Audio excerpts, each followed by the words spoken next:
5, 4, 3. Dos, uno. Come on, TriCaster. Live? Yes. All right. We're live, ladies and gentlemen. To my left, Tim Poole. Everybody knows and loves him. Vija, what is it? How do I pronounce your last name? Vijaya Gatti. Vija, not Vija. Vija. Yes. Vija Gatti. And your position at Twitter is? I lead trust and safety, legal, and public policy. That's a lot. And Jack Dorsey, ladies and gentlemen. First of all, thank you everybody for doing this. Appreciate it. Thank you. Feels all of a sudden there's tension in the room. We're all loose. We're all loosey goosey just a few minutes There's ago. no tension. And everyone's There's like, no oh, tension. this is really happening. Here we go.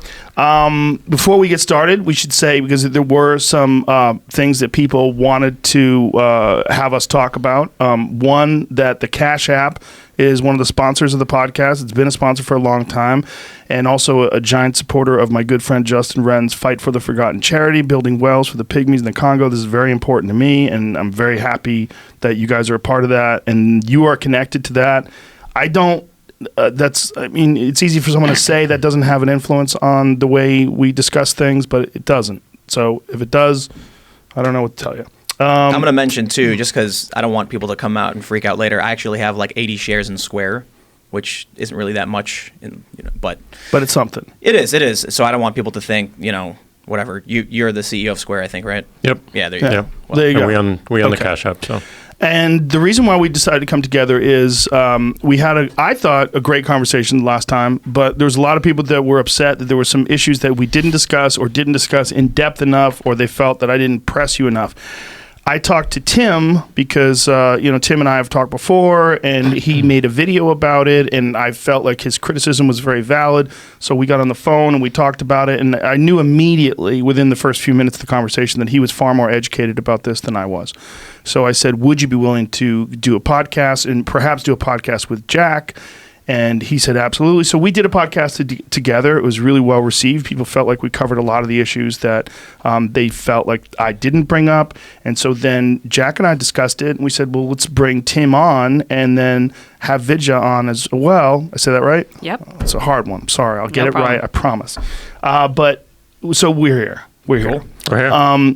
Today, do you know who Sean Baker is? He's a doctor who's a prominent proponent of the carnivore diet. His post was his account was frozen today. I just sent it to you, Jamie. It's just a screenshot. Yeah. His account was frozen today because of an image that he had, because he's a proponent of the carnivore diet. There's a lot of people that believe that this elimination diet is very healthy for you, and it's known to cure a lot of autoimmune issues with certain people, but some people ideologically oppose it because they think it's bad for the environment, or you shouldn't eat meat, or whatever the reasons are. This is huge in the Bitcoin community, I think. Yes. Yeah. Well, it's for a lot of people that have autoimmune issues, particularly psoriasis and arthritis. It is a lifesaver. It's crazy. It's essentially it's an autoimmune issue. So because he has a photo of a lion in a header eating looks like a wildebeest or something like that, his account was locked for violating his rules against graphic violence or adult content in profile images. That seems a little silly, and I wanted to just mention that right away. Now, whose decision is something like that? Like, who decides to lock a guy's account out because it has a nature image of, natural predatory behavior? In this particular case, it's probably an algorithm that detected it and made some sort of an assessment. But as a general rule, how we operate as a company is we rely on people to report information to us. So if you look at any tweet, you can kind of pull down on the caret on the right, and you can say report the tweet, and then you have a bunch of categories you can choose from of what you want to report. I think this one in particular, though, is probably an algorithm. So how does he have the option to protest that or to ask someone to review it? Absolutely. And I'm guessing that people are already reviewing it, but there's a choice to appeal any action, and that would go to a human to make sure that it is actually a violation of the rules, or in this case, if it's not, then it would be removed. Is that a violation of the rules? That image? I don't think so. I don't think that that would be what we're trying to capture in terms of graphic images in an avatar. It's more about violence towards humans, unless it was some sort of cruelty depicting animals or something like that. But this seems not the intention of the rule. Does this one of the reasons why I wanted to bring this up immediately? Does this highlight a flaw in the system in that people can target an individual? Because with him, like I said, he's a doctor and a proponent of this carnivore diet, but he's also ruthless in his condemnation and mocking of vegans. He does it all the time. And so then they get upset at him, and they can target posts and just report them en masse. And when they do that, then this becomes an issue. I think this does reveal part of, the challenges that we face as a global platform at scale. In this, I don't know what happened in this case, so it's hard for me to talk about it. But what I would say is that it doesn't really matter if one person reports it or 10,000 people report it. Like, we're going to review the reports and we're going to make an assessment, and we're never going to, kick someone off the platform finally and forever without a person taking a look and making sure that it's an actual violation of the rules. Right. Okay. So, but the mob reporting behavior does happen. Yeah, it does. It happens across the spectrum. I'd have to assume it's going to be one direction. I can't imagine he would target vegans, but vegans would target him, right?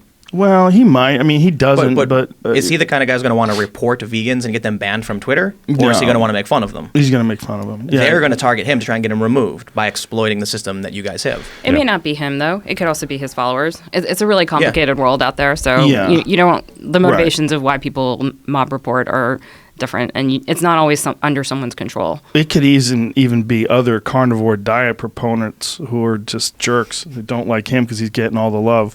People are weird. Yeah, but it's that's just true. the idea, though, is that it does kind of highlight a bit of a flaw in that it's good that someone can, like, 'cause you might see something awful, someone doxing someone or something like that, and then you can take that and report it, and then people can see it and get rid of it and minimize the damage that's done. Well, there's another big problem here in that, is the carnivore diet legitimately healthy? Is it a threat to your health?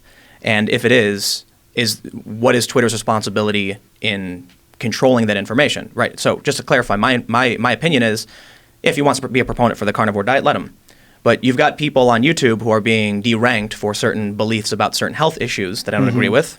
And so one of the risks then is, we're coming towards a position where people think some ideas are better than others. Therefore, as a company, we're going to restrict access to certain information. You mean like anti-vax Exactly. people? Right. Yeah. So I guess I'm trying to say is, at what point would you guys restrict someone from sharing false information about vaccines that could get someone hurt?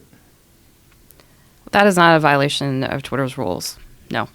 I think, I'd be interested to hear your ideas around this, but our perspective right now is around this concept of variety perspective.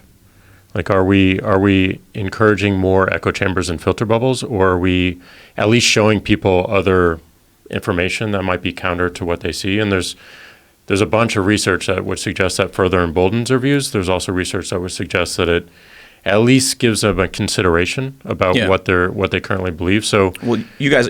Oh, go ahead. Sorry, given the dynamics of our network being completely public, we're not organized around communities, we're not organized around topics. We have a little bit more freedom to show more of the spectrum of any one particular issue. And I think that's how we would approach it from the start. That said, we haven't really dealt much with misinformation more broadly across like these sorts of topics. We've focused our efforts on elections and mainly elections right now. YouTube is a different animal. It is, YouTube, someone can really convince you that the earth is flat if you're gullible and you watch a 45-minute YouTube video. Right. It's kind of a different thing. But I wanted to just kind of get into that statement you made about misinformation and whether or not you'll police it. So I think that the tough part of this is really, and love to have a discussion about this, is do you really want corporations to police what's true and not true? Absolutely not. That's a really, really tough position. But you guys do that. We try not to do that. We don't want to do that. But you do in your rules. But the places that we focus on is where we think that people are going to be harmed by this in a direct and tangible way that we feel a responsibility to correct. When not you correct say ourselves. in your rules, Tim, what do you mean by that? Like, dead naming what and misgendering. specifically? Dead naming and misgendering. Yeah. That's a specific ideology that's unique to a very small faction of people in this world that you guys actually ban people for. So the way I think of it is it's behavior based. And I know you think of it as content, and we can disagree on this point. But this is about, why are you doing this to a trans person? Why are you calling them by this name when they've chosen to go by a different name? Or why are you outing them in some way? Like, what is your intent and purpose behind that? I don't mean to interrupt, but in the interest of clarity, I want to explain what dead naming means. Right. So why don't you go ahead? A transgender individual changes their name when they transition. A dead name would be their birth name or the name they went by before the transition. Yeah, okay. So because my mom's probably going, what? I'm ready for the text. What's a dead name? And I will clarify too, your rules specifically say targeted misgendering and dead naming, I believe is correct, right? So years ago, we passed a policy that we call our hateful conduct policy, and that prohibits targeting or attacking someone based on their belonging in any number of groups, whether it's because of their religion or their race or their gender, their sexual orientation, their gender identity. So it was something that's broad-based, is that you can't choose to attack people because of these characteristics. But you do have limits on what characteristics you police, right? So you're not banning people for targeted trans-speciesing others, right? Well, we have also general abuse and harassment rules, right? Which says you can't engage in abuse and harassment on the platform. But you can't detonate someone, but you can call them stupid. Generally, I mean, if you created an account that only was there to call the same person stupid 5,000 times, we'd probably view that as targeted harassment. Right. It's a function of behavior, like because people with our system can do this in massive velocity. So which would ultimately silence you from the platform, or just say, like, I give up, I don't want to deal with this thing, I'm out. Well, so we can just get into all of the big examples. I mean, starting with me. I'd love to, Tim, but can we just take a step back and try to level set what we're trying to do with our policies? Sure. Because I think it's worth doing that. Yes. So as a high level, I personally, and this is my job to run the policy team, I believe that everyone has a voice and should be able to use it. And I want them to be able to use it online. Now, where we draw a line is when people use their voice and use their platform to abuse and harass other people to silence them. Because I think that that's what we've seen over the years, is a number of people who have been silenced online because of the abuse and harassment they've received, and they either stop talking or they leave the platform in its entirety. If you look at free expression and free speech laws around the world, they're not absolute. There's always limitations on what you can say, and it's when you're starting to endanger other people. So my question then is, when I was physically threatened on Twitter, you guys refused to take down the tweet. And I showed up in Berkeley and someone physically threatened me because they were encouraged to. When I was in Venezuela, I was physically threatened by a high-profile individual, 10,000 people tweeting at me, you guys do nothing, right? So I guess there's the obvious question of, why does it always feel like your policies are going one direction politically? You say it's about behavior. You said it several times already. But I've got tons of examples of that not being the case. And you will always be able to find those examples. Yeah, examples where you guys were alerted multiple times and did nothing. Like when Antifa doxed a bunch of law enforcement agents, some of the tweets were removed, but since September, this tweet is still live with a list of private phone numbers, addresses, yet Kathy Griffin, she's fine. The guy who threatened the lives of these kids in Covington and said, lock them in the school and burn it down, you did nothing. I mean, he got suspended, he had to take his tweets down. Was he banned for threatening the lives of kids? Absolutely not. So again, we have, and I'm happy to talk about all these details, we have our policies that are meant to protect people. And they're meant to enable free expression as long as you're not trying to silence somebody else. Now, we take a variety of different enforcement mechanisms around that. Sometimes you get warned. Sometimes your tweet is forced to be deleted. It's a very rare occasion where we will outright suspend someone without any sort of warning or any sort of ability to understand what happened. What did you guys do with Kathy Griffin when she was saying she wanted the names of those young kids wearing the MAGA hats at the Covington High School kids? Yeah, that's a great example, Joe. So in that particular case, our doxing policy really focuses on posting private information, which we don't consider names to be private. We consider your home address, your home phone number, your mobile phone number, those types of things to be private. So in that particular case, we took what I think now is probably a very literal interpretation of our policy and said that that was not a doxing incident. Do you think that was an error? I think that it was short-sighted, and given the context of what was going on there, that if I was doing this all over again, I would probably ask my team to look at that through the lens of what was the purpose behind that tweet. And if the purpose was, in fact, to identify these kids to either dox them or abuse and harass them, which it probably was, then we should be taking a more expansive view of that policy and including that type of content. Especially considering the fact they're minors. I mean, I would think that Exactly. right away that would be Exactly. the approach. So this is a trial and error, sort of learn and move on with new information sort of a deal. Absolutely. We're going to learn. We're going to make a ton of mistakes. We're trying to do this with hundreds of millions of accounts all around the world, numerous languages. We're going to make mistakes. Even if we get better, there will always be mistakes. But we're hoping to learn from those and to make ourselves better and to catch cases like Tim's or others where we clearly may have made an error. And I'm open to having those discussions. I'm sorry, Tim, familiar with your specific cases, but I'd love to follow up with you and Do you really wanna try to pull it up? understand. But Do you want to see the Absolutely. tweet? we definitely can pull that up. So it's bit.ly/Antifa tweet, all lowercase. This is also an evolution in prioritization as well. One of the things we've come to recently is we do need to prioritize these efforts, both in terms of policy, enforcement, how we're thinking about evolving them. One of the things that we want to focus on as number one is physical safety. And this leads you immediately to something like doxing. And right now, the only way we take action on a doxing case is if it's reported or not. What we want to move to is to be able to recognize those in real time, at least in the English language, recognize those in real time through our machine learning algorithms, and take the action before it has to be reported. So we're focused purely right now on going after doxing cases with our algorithms so that we can be proactive. That also requires a much more rigorous appeals process to correct us when we're wrong. But we think it's tightly scoped enough. It impacts the most important thing, which is someone's physical safety. Once we learn from that, we can really look at the biggest issue with our system right now is all the burden is placed upon the victim. So we only act based on reports. We don't have a lot of enforcement, especially with more of the takedowns that are run through machine learning and deep learning algorithms. But if something is reported, a human does review it eventually, or are there a series of reports that you never get to? There's probably reports we don't. I mean, we prioritize the queue based on severity, and the thing that will mark severity is something like physical safety or private information or whatnot. So generally, we try to get through everything, but we have to prioritize that queue even coming in. So if someone threatened the lives of someone else, would you ban that account? Would you tell them like let's say someone tweeted 3 times, "Kill these people, I want them dead," 3 times? Is that Yes, that's a violation. you didn't of our ban him rules. though? And Well, I don't know why pull that is. up, Jamie. That's I don't know. I don't necessarily want to give out specific usernames because then people just point the finger at me and saying I'm getting these people banned. But Yeah. during Covington, this guy said multiple times he wanted his followers to go and kill these kids. Yeah, and we have to look at that, but we also have to look in the context because we also have. I think we talked about this a little bit in the last podcast, but we have gamers on the platform who are saying exactly that to their friends that they're going to meet at the game tonight. And without the context of that relationship, without the context of the conversation that we're having, we would take the exact same action on them incorrectly. Yeah, absolutely. That I understand. I think in the case of Covington, though, this user was so high profile. He's a verified user. He's got something like 20,000 followers. And it was highlighted by numerous conservative media outlets saying, wow, it's screenshotted, it's being shared.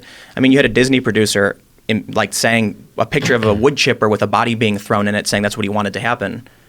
So I do know that some of these accounts got locked. A Disney producer was doing that?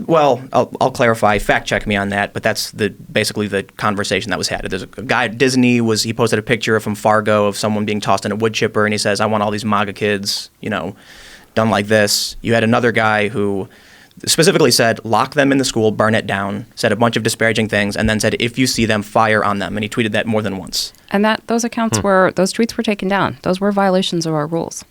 I'm pretty sure it's actually illegal to do that, right? It's to tell any individual to commit a felony is a crime, right? Well, Yes. Incitement of violence is certainly So a crime in many places. I just have to wonder how I understand the context issue, but this is what I talk. Well, there's context Tim- and scale too, though. Right. But Tim, those accounts were actioned. They may not have been actioned the way you wanted to, but the tweets were forced to be deleted, and the account Sure. is took a penalty for that. So I understand that, What but kind of a penalty? well, again, as I said earlier, Joe, we don't usually automatically suspend accounts with one violation because we want people to learn. We want people to understand what they did wrong and give them an opportunity not to do it again. Right. And it's a big thing to kick someone off the platform, and I take that very, very seriously. So I want to make sure that when someone violates our rules, they understand what happened and they're given an opportunity to get back on the platform and change their behavior. And so in many of these cases, what happens is we will force someone to acknowledge that their tweet violated our rules, force them to delete that tweet before they can get back on the platform. And in many cases, if they do it again, we give them a timeout, which is like 7 days. And we say, look, you've done it again. Suspension. It's a temporary suspension. If you do it again. Timeout. You're a mom. I'm totally a mom, exactly. And A new mom, too. and if you do it again, then you're done. Right. So it's kind of like, 3 strikes. So- It's sort of like baseball. And so in some of these cases that Tim is referencing, I have to imagine, because these tweets were deleted, they are violations of our rules. People are upset that the account came back again and was allowed to say other things. But we did take action on those tweets. They were violations of our rules. And then you have people like Milo, who was mean to a person, and you banned him permanently. There's a little stripped him more of to his- that. There's a Actually, little Tim, more to let's that talk one. about it. Yeah. Yeah. I'm happy to talk about Milo, and I actually brought the tweets because. Well, so let's preface that by saying the point I want to make sure is clear is that you had somebody who actively called for the death of people. I understand the context issue. Maybe he's talking about video games, Context and scale. and scale. So this is a verified user. And who's- that's just the complexity in acting. It's So- not an excuse for why we didn't do it in a particular time. Right. But and then when you there are a lot of other examples too that get into more egregious areas that I've prepared. So here we have someone with over 20,000 followers. He's verified numerous times, incites his followers to commit a crime against these kids. The action taken against him is delete the tweets, you get a suspension, you get timeout. Then you have people like Alex Jones, who berated a CNN reporter, permanently banned. You get Milo Yiannopoulos, he was mean, permanently banned. But that's your impression. That's not what happened. Okay, and well, I'm here to let's- talk about yeah. the details if you want to. Yeah, Yeah. let's do this one at a time. Yeah. Let's start with Milo. So what was Absolutely. the details with Milo? So Milo had a number of tweets that violated our rules going back to 2014. But I'm going to talk about the final 3 in this Yes, 3 strikes please. concept.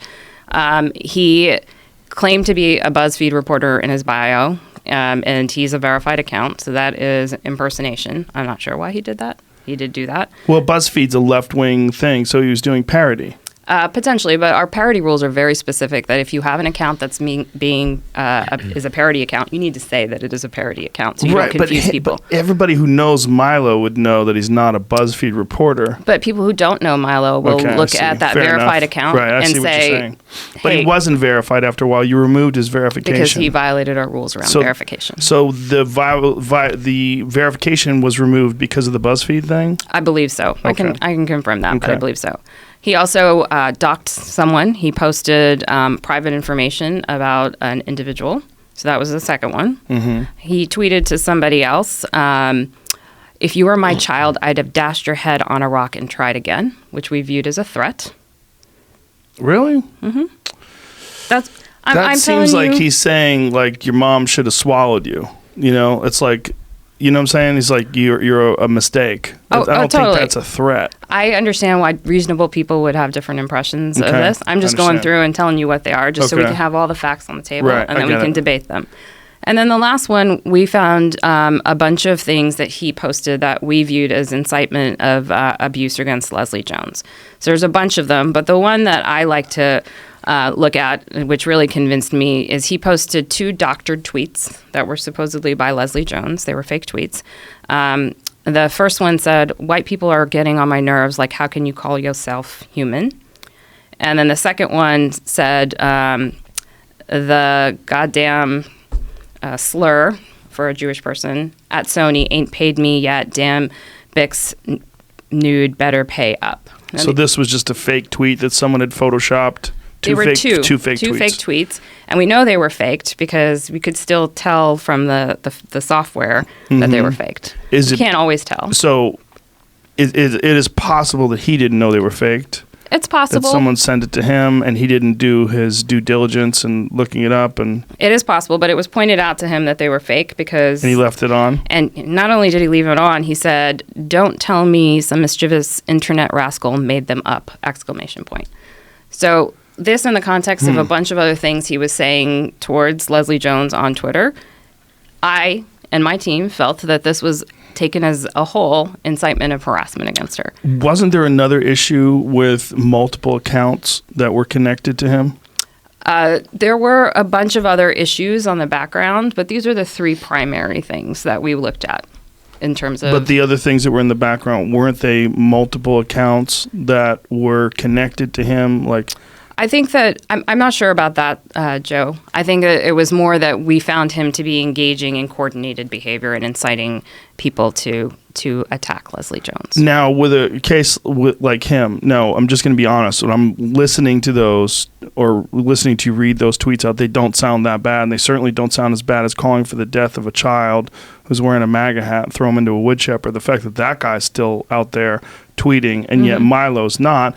Milo's the whole thing stemmed from, other than the BuzzFeed thing, stemmed from his legitimate criticism of a film. And he's a satirist. He was mocking this film. The doxing incident wasn't related to the film. Doxing incident. Yeah. Well, Right. why don't we? And I Jones hope we stuff. all agree that doxing is something that Yes. Twitter should take action on. 100%. And it can Yes. threaten people in real life. And I take an enormous amount of responsibility for that because I fear daily for the things that are happening on the platform that are translating into the real world. So, Thank you. Milo is a contentious figure, and there's certainly things you can pull up that I wouldn't agree with anything he did there. I think those are horrible. I think Joe brought up some really good points, but what about Chuck Johnson? Why was Chuck Johnson banned?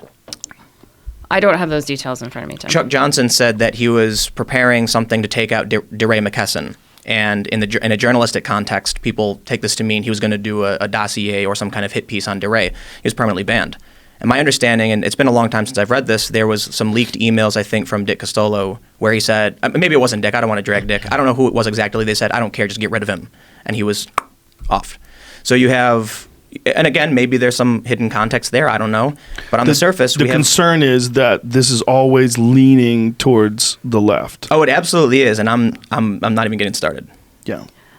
I can understand why you feel that way. I don't think that's true. I think we look at each individual instance of violations of our rules and try to make the best case that we can. Right, and I'm just not trying. And I do think, Joe, just to say, I do think we've failed in a couple of ways, and I want to admit that. Okay. Number one, we haven't done enough education about what our rules are, because a lot of people violate our rules and they don't even know it. Like some of the statistics that we've looked at, like for a lot of first-time users of the platform, if they violate the rule once, almost 2/3 of them never violate the rules again.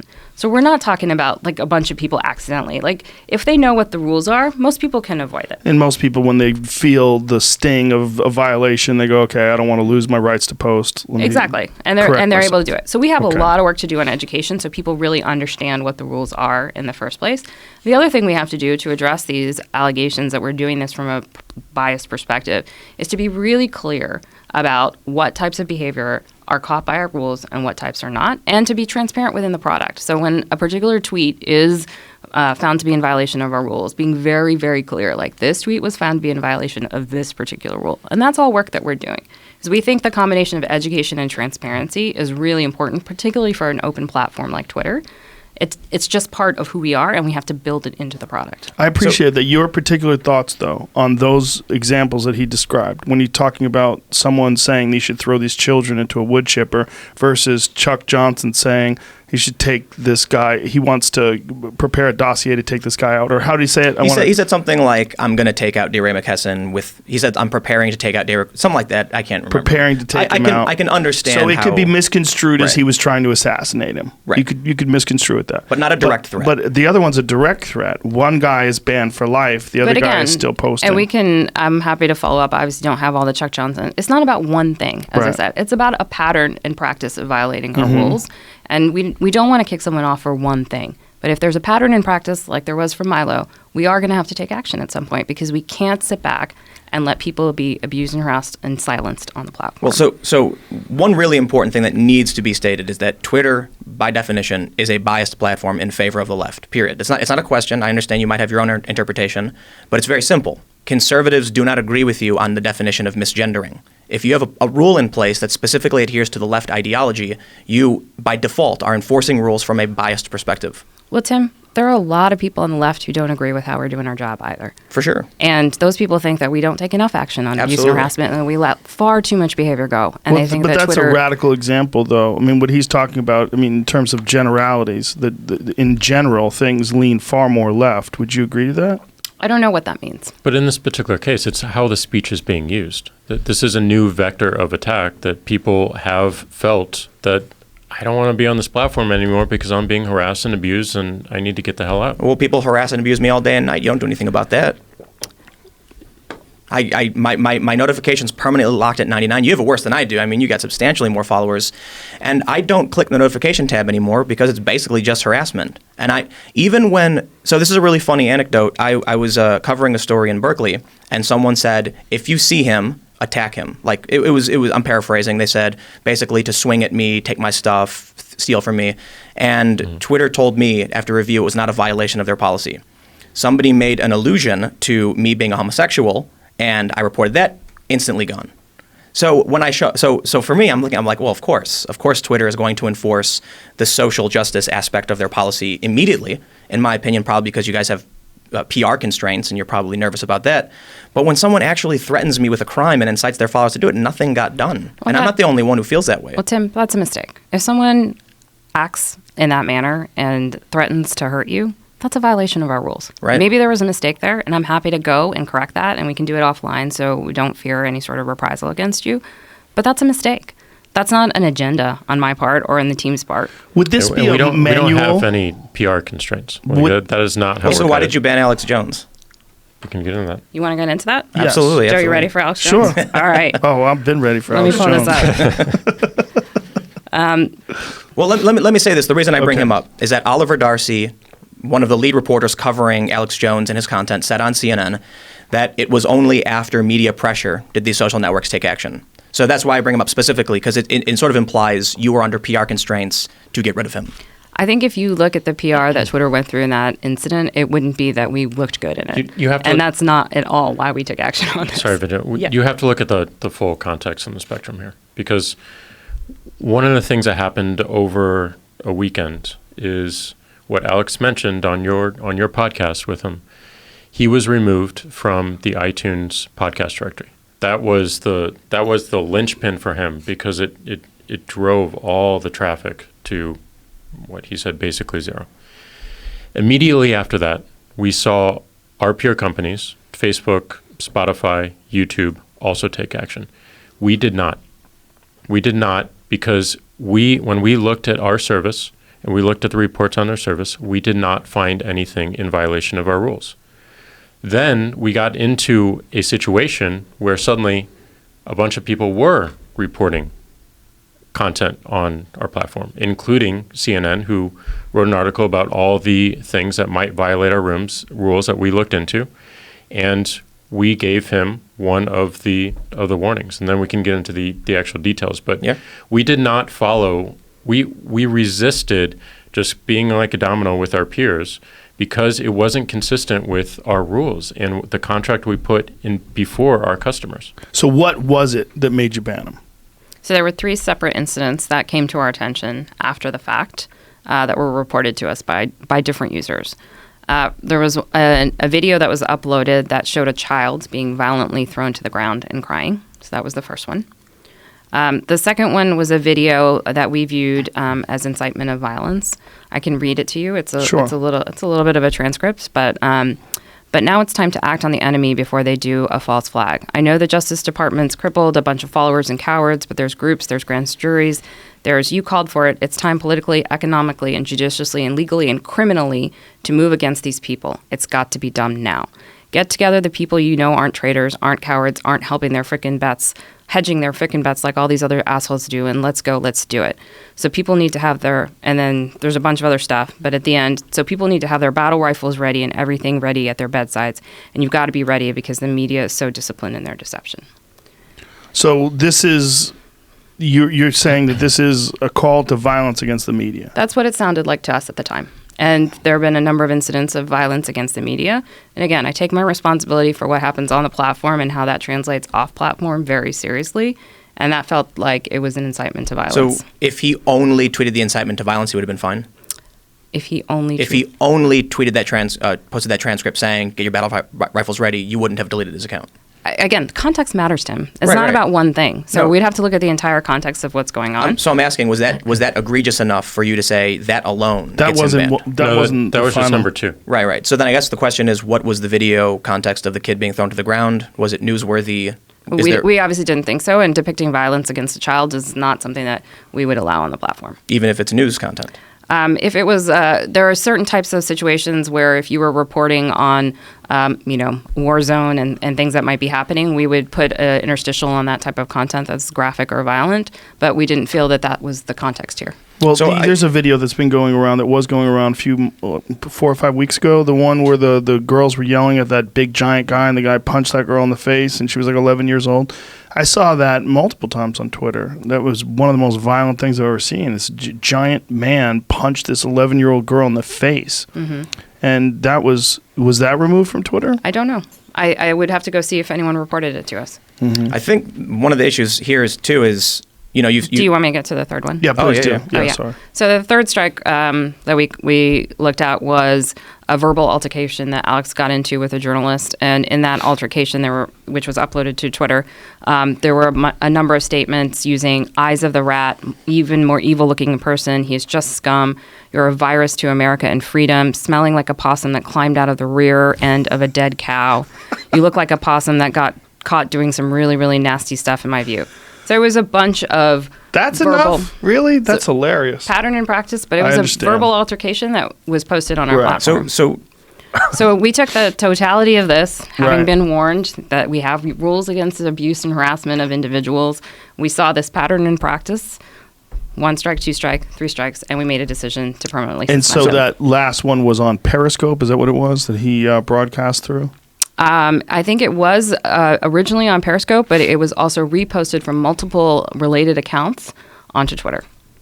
So we can agree with you when you say these things like, Alex said this, it sounds like a threat. He was berating this person, saying awful things. But ultimately, your judgment is the context. You say we have to pay attention to the context. We're just trusting that you made the right decision.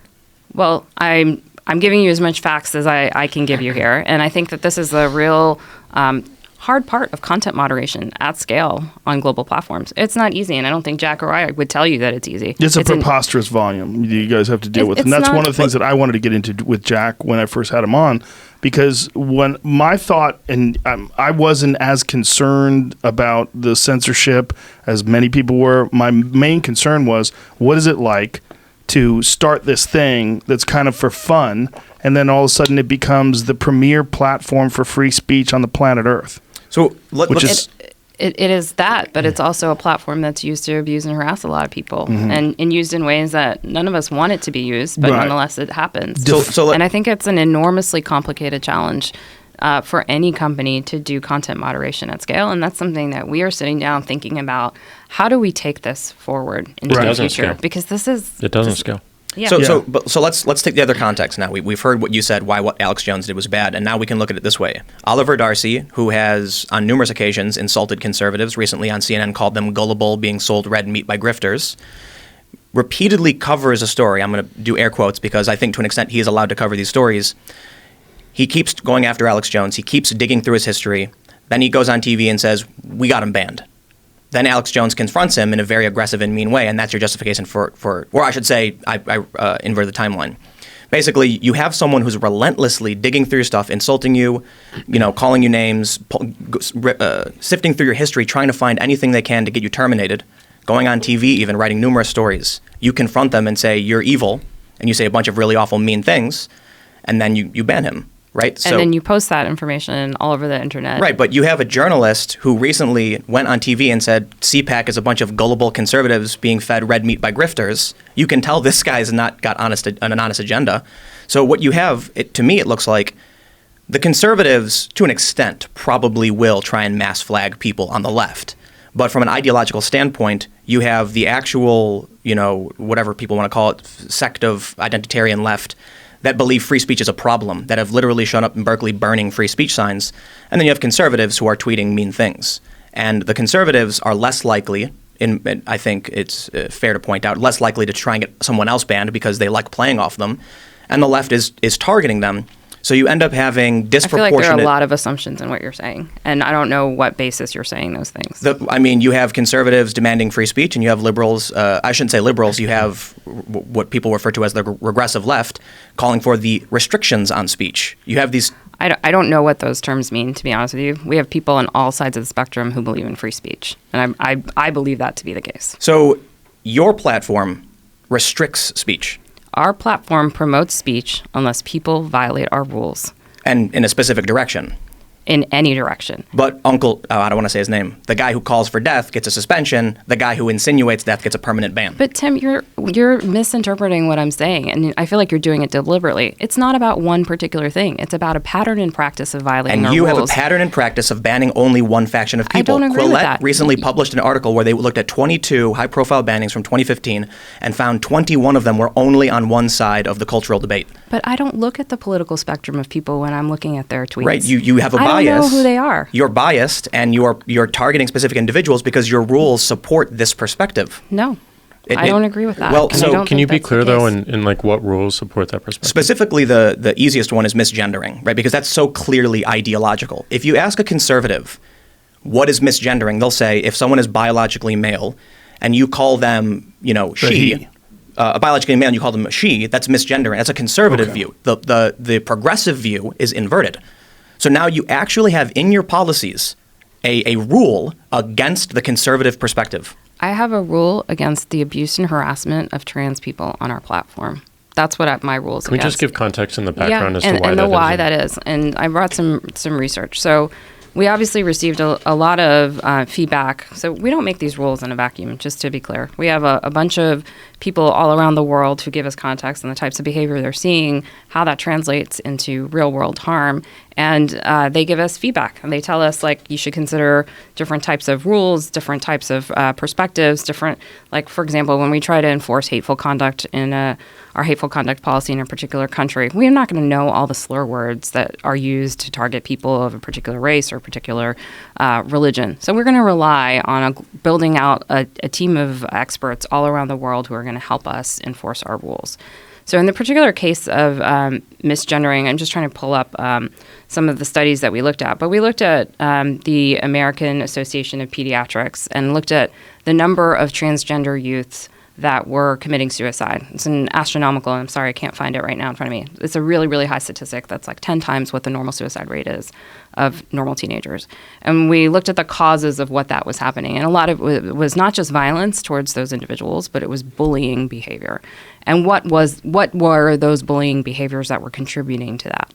And that's why we made this rule, because we thought and we believe that those types of behaviors were happening on our platform, and we wanted to stop it. Now, there are exceptions to this rule. We don't, and this isn't about public figures, and there's always going to be public figures that you're going to want to talk about, and that's fine. But this is about, are you doing something with the intention of abusing and harassing a trans person on the platform, and are they viewing it that way and reporting it to us so that we take action? So I will just state, I actually agree with the rule. From my point of view, I agree that bullying and harassing trans people is entirely wrong. I disagree with it. But I just want to make sure it's clear to everybody who's listening. My point is simply that, Ben Shapiro went on a talk show and absolutely refused. And that's his shtick, and he's one of the biggest podcasts in the world. So if you have all of his millions upon millions of followers who are looking at this rule saying this goes against my view of the world, and it's literally 60 plus million in this country, you do have a rule that's ideologically bent. And it's true. You did the research. You believe this. Well, then you have Ben Shapiro who did his research and doesn't believe it. Yeah. And I relied on the American Association of Pediatrics and, Human Rights Council and other. And I'm sure he has his sources too for when he gives his statements. The point is, But I just wonder if they have that context. And that's where we have also failed, as well as just explaining the why behind a lot of our policy and reasons. I would agree, and I think it's fine. You did research and you found this to be true, but we can't simply say maybe Ben Shapiro and the other conservatives who feel this way don't know. We have to. We can't. The point I'm trying to make is it's simply whether you believe it, whether you justify it or not is not the point. The point is you do have this rule. That rule is at odds with conservatives. Period. Well, I think that you're generalizing, but I think it is really important, as Jack said, to the why behind these things. The why is to protect people from abuse and harassment on our platform. I understand, but you essentially created a protected class if this is the case, because despite these studies and what these studies are showing, there's a gigantic suicide rate amongst trans people, period. It's a 40%. It's outrageously large. Now, whether that is because of gender dysphoria, whether that is because of the complications from sexual surgery, sexual transition surgery, whether it's because of bullying, whether it's because of this awful feeling of being born in the wrong gender, all that is yet to be determined. The fact that they've shown that there's a large amount of trans people that are committing suicide, I don't necessarily think that makes sense in terms of people from someone's perspective, like a Ben Shapiro, saying that if you are biologically female, if you are born with a double X chromosome, you will never be XY. If he says that, that's a violation of your policy. And you're creating a protected class. To be fair, Yes. targeted. Yeah, It is. If it's whether he's targeted saying it at- or targeting. Yes, if he it's wants the to conduct. express that opinion, So he what is if he said- fully entitled to express Well- that opinion. If he's doing it in a manner that's targeted at an individual repeatedly. Repeatedly. and saying that, Okay, but what So about that's where the intent and the you know what's behavior going comes on in. with Martina Navratilova right now? Martina Navratilova. Why can't I say her last name? I don't know. I don't think I've ever said it. Martina Navratilova. Is it Talova? Trelova? that doesn't sound Anyway, right. epic world-class legend tennis player, right, who happens to be a lesbian, is being harassed because she says that she doesn't believe that trans women, meaning someone who is biologically male, who transitions to a female, should be able to compete in sports against biological females. This is something that I agree with. This is something I have personally experienced a tremendous amount of harassment because I stood up when there was a woman who was a trans woman who was fighting biological females in mixed martial arts fights and destroying these women. And I was saying, you just watch this and tell me this doesn't look crazy to you. Well, Go ahead. go ahead. Well, my point is, you should be able to express yourself. And if you say that you believe someone is biologically male, even though they identify as a female, that's a perspective that should be valid. I mean, this is someone's. First of all, it's biologically correct. So we have a problem in that if your standards and your policies are not biologically accurate, then you're dealing with an ideological policy. And just because, I mean, I don't want to target trans people. I don't want to harass them. I'll call anybody whatever they want. I mean, if you want to change your name to a woman's name and identify as a woman, I'm 100% cool with that. But by saying I don't think that you should be able to compete as a woman, this opens me up for harassment. And I never reported any of it. I just don't pay attention to it. But in go going ahead. into like Meghan Murphy, for instance, right? You can call that targeted harassment if Meghan Murphy, who is, for those that don't know, she's a radical feminist who refuses to use the transgender pronouns. If she's in an argument with a trans person over whether or not they should be allowed in sports or in biologically female spaces, and she refuses to use their pronoun because of her ideology, you'll ban them. Again, it depends on the context on the platform, and it's also not banned permanently. Like, you get warnings. Well, she was banned permanently, but let's be she was clear warned, yeah. about what happened. But she was warned explain, because you multiple explained it to times. me. What did she actually do?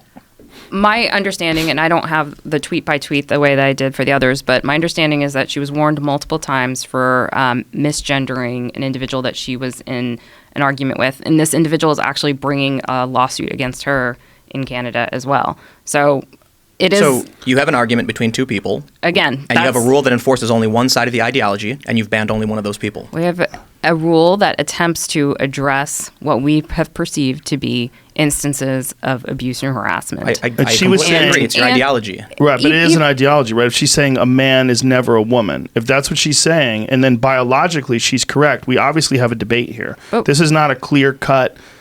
This is not something like you can say water is wet, this is dry. This is not like something you can prove. This is something where you have to acknowledge that there's an understanding that if someone is a trans person, we all agree to consider them a woman and to think of them as a woman, to talk to them and address them with their preferred name and their preferred pronouns. But biologically, this is not accurate. So we have a divide here. We have a divide between the conservative estimation of what's happening and then the definition that's the liberal definition of it. I think that's right, Joe. And I think what I'm trying to say is that it's not that you can't have those viewpoints.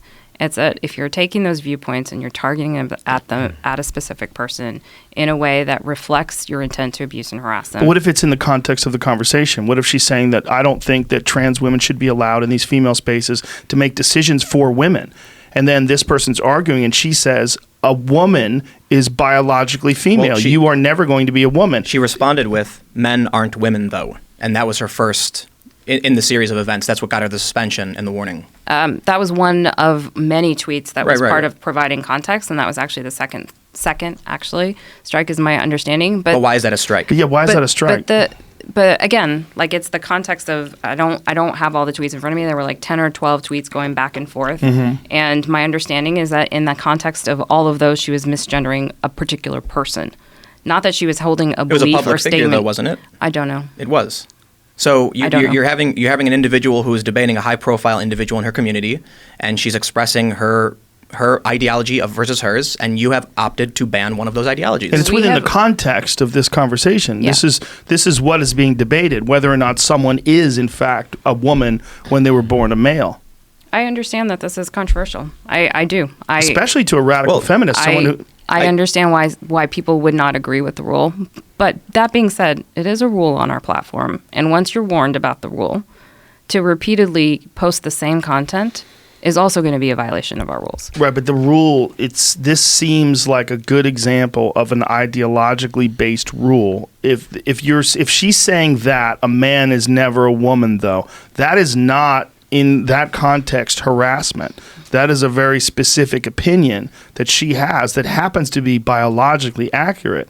Now, I don't agree with targeting harassment on anybody, and I targeted harassment on trans people or straight people or whatever. I don't agree with it. I don't think you should do it. It's not something I want to do. But in this context, what she's saying is not just her expression, but it's accurate.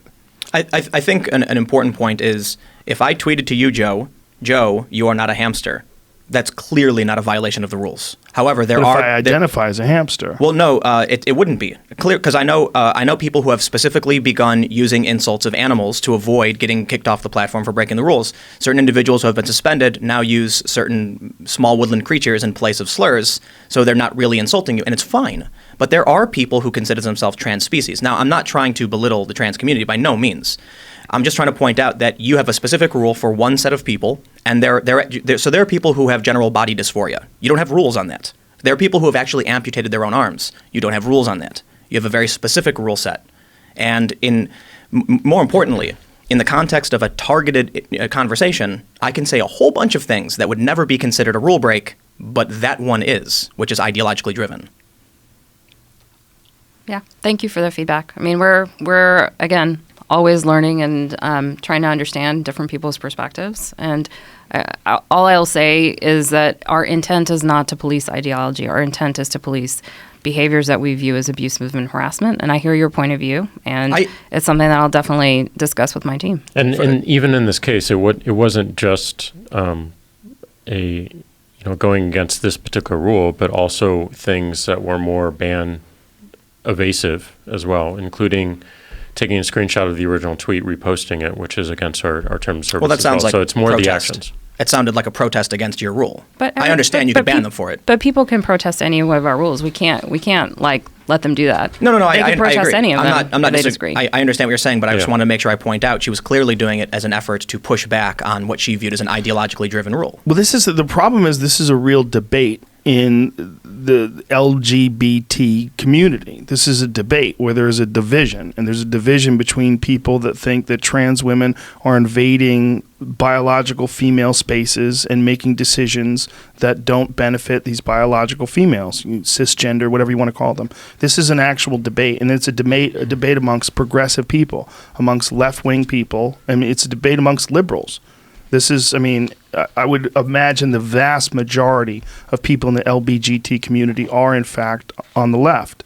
And this is one example of that. So you have a protected class that's having an argument with a woman who feels like there's an ideological bent to this conversation that is not only not accurate, but not fair. And she feels like it's not fair for biological women. The same as Martina. Well, I'll take this to its logical conclusion. I got sent a screenshot from somebody, and maybe it's faked. I think it was real.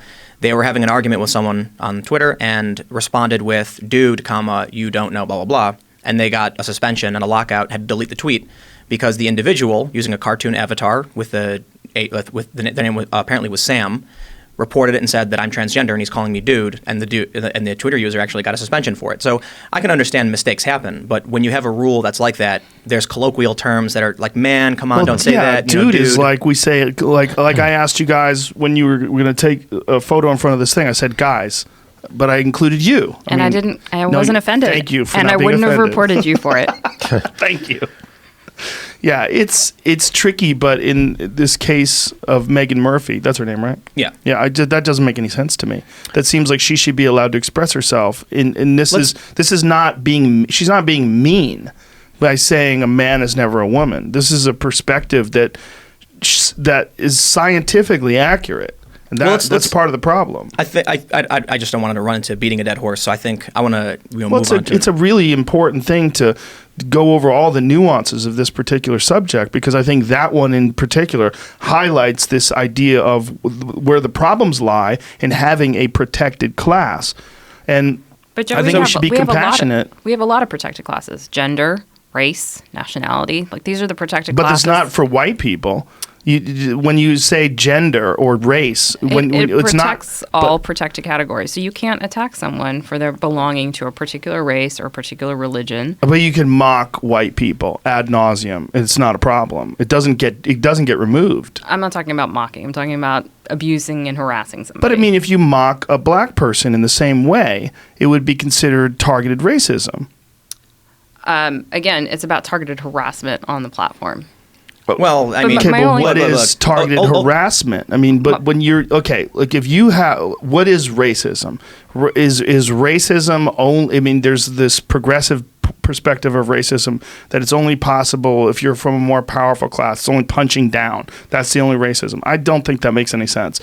I think racism is looking at someone that is from whatever race and deciding that they are in fact less worthy or less valuable, whatever it is. And that takes place across the platform against white people. Now, I'm not saying white people need to be protected. I know it's easier being a white person in America. It's a fact.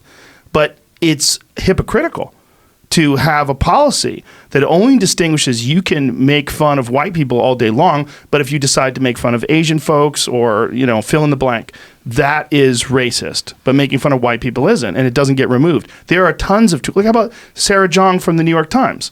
That's well, I can actually explain that one. Please do. That was my understanding is that you guys started banning people officially under these policies around 2015, and all the tweets she made was prior to that, and so you didn't enforce the old tweets. Yeah, so our hateful conduct policy, Joe, just to be clear, is across the board, meaning like it doesn't just protect women, it protects men and women, it protects all races, it doesn't matter. And this is how the law is set up in the United States, right? You can't discriminate against white men, you can't discriminate against black men. Like those are the laws, right? Like that's the structure it is. It doesn't take into consideration so if power someone dynamics. says something about white people and mocks white people on Twitter, what do you do about that? If it's targeted harassment Targeted. at a person. So just and- white people in general. If you say something about white people in general, that's not an issue? we focus on targeted harassment, which is behavior that is targeted against an individual who belongs to that class. Okay. Because if you try to police every opinion that people have about different races or religions, obviously that's a very different story. So this is about if you target that to somebody who belongs to that class and that's reported to us, that is a violation of our rules. And so in the Sarah Jiang case, a lot. We did see many tweets of that nature that were focused on people who are white or men. And our rules in this area came into effect in 2015, which was our hateful conduct policy. And a lot of those tweets were from a time period where those rules weren't in effect. And in her defense, she was actually supposedly responding to people that have, you don't believe that? Oh, come on, over 3 years. And Well, she's tweeting blanket she statements holds a about grudge. white. Yeah, She holds a sure, grudge. sure. But so I will say too. Obviously, I've done a Can ton I of- just finish please. on my one point? So in that case, there were tweets from before the rules went into effect and tweets from after the rules went into effect, and we did take action on the tweets from after the rules went into effect. She's also I- pretty young, But right? so I want to point. Yeah, she's in her 20s. Yeah, but and I so will- we're talking about something that might have happened 8 years ago, right? right. It's a 20. It was like 2011 to 13. Yeah, But I do want to okay. point this out. Before coming on, I've obviously I did a decent amount of research. I searched for slurs against white people, black people, Latinos, and I found copious, just tons and tons of them.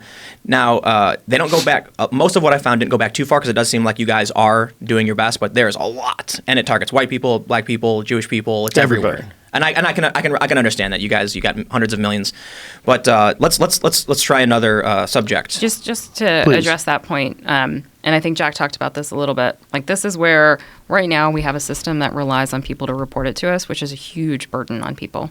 And especially if you're happen to be a high profile person, and Tim, you would understand this. You're not going to sit there and report every tweet. And Joe, you'll understand this. This ignore is- it. Like, it's not worth your time. You're not going to go through tweet by tweet as people respond to you and report it. People tell us this all the time.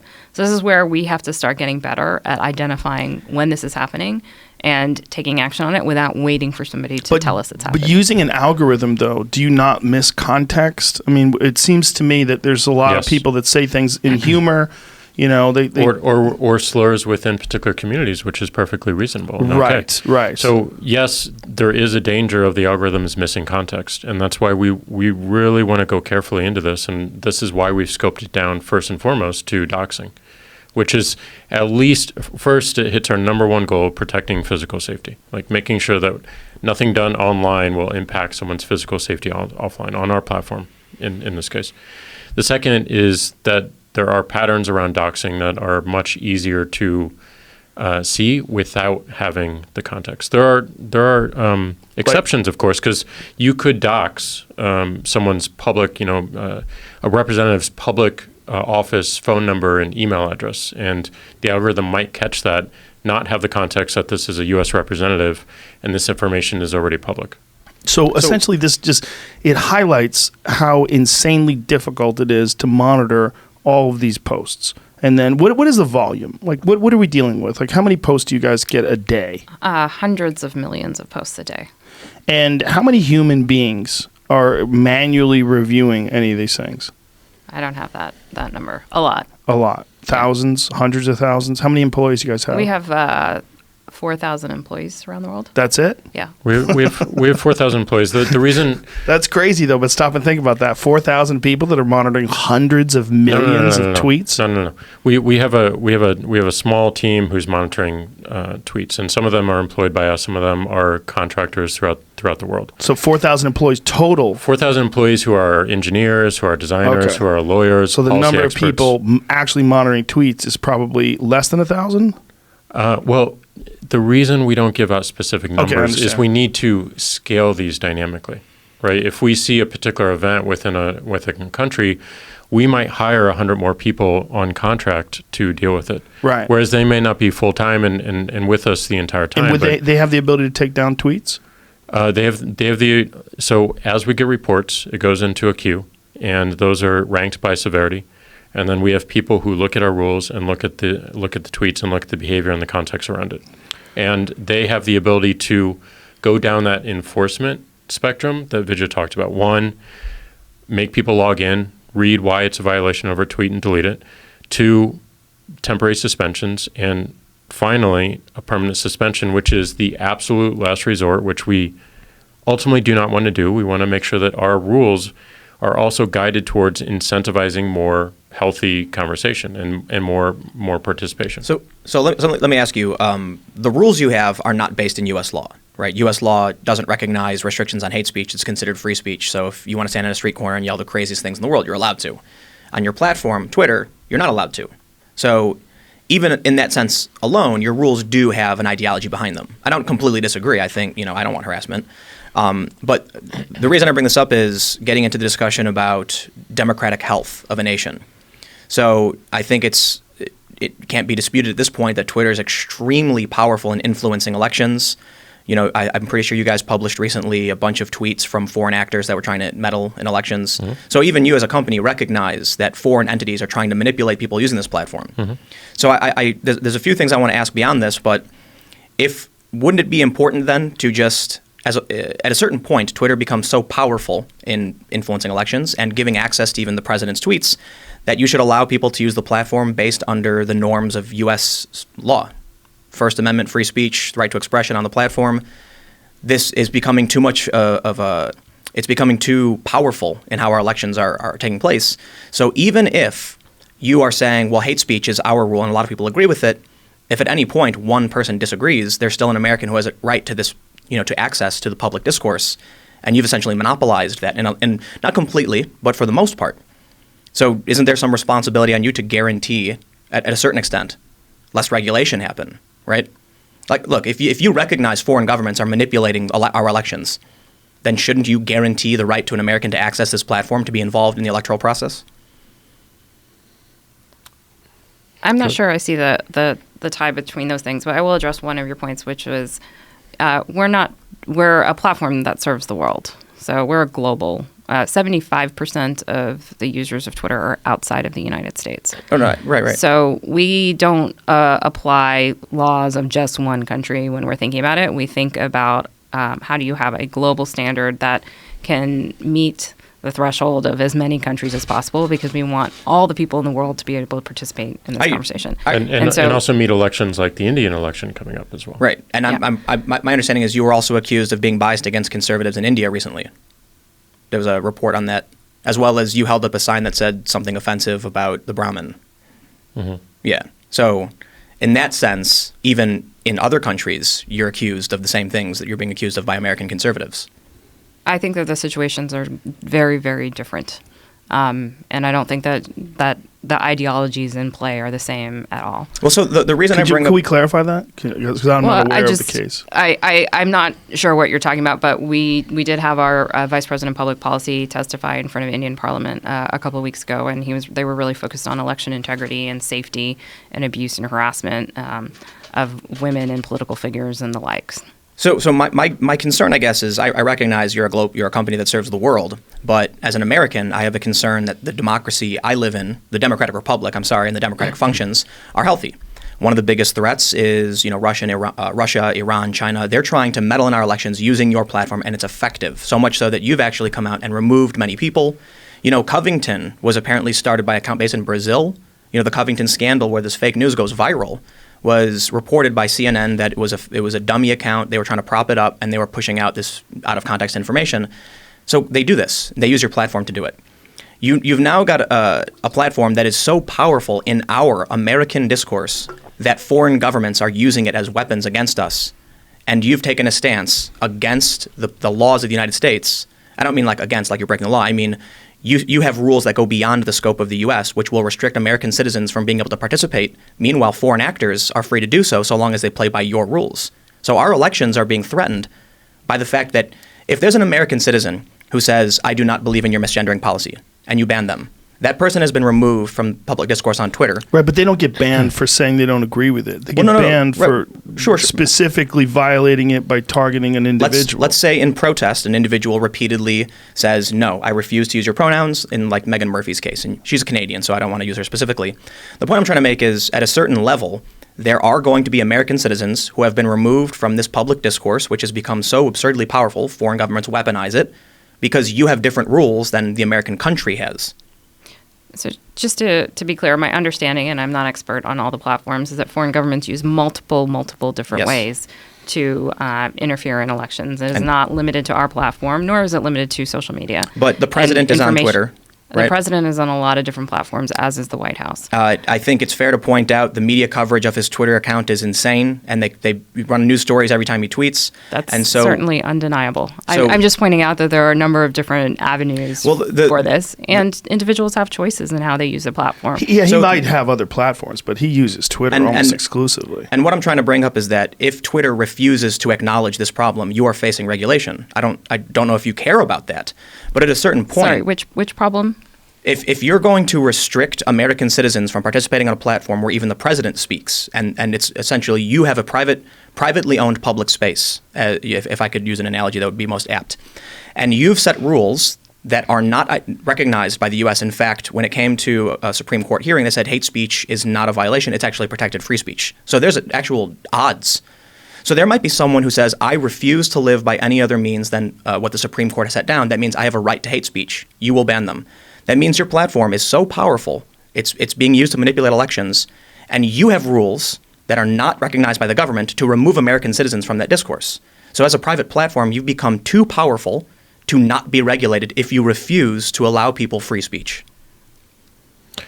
But I'm trying to pick apart the connection. I think so. Yes, we do have an issue with foreign entities and misinformation, and this is a extremely complicated issue which we're just beginning to understand and grasp and take action on.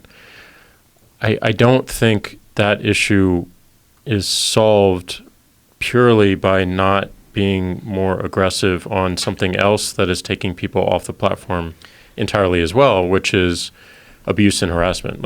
It's a cost-benefit analysis ultimately, and our rules are designed again, and they don't always manifest this way in the outcomes, but in terms of what we're trying to drive is opportunity for every single person to be able to speak freely on the platform. And that's absolutely not true. You don't allow hate speech, so free speech is not on your platform. I said speak freely. Enable everyone, create the opportunity for everyone to speak on our service.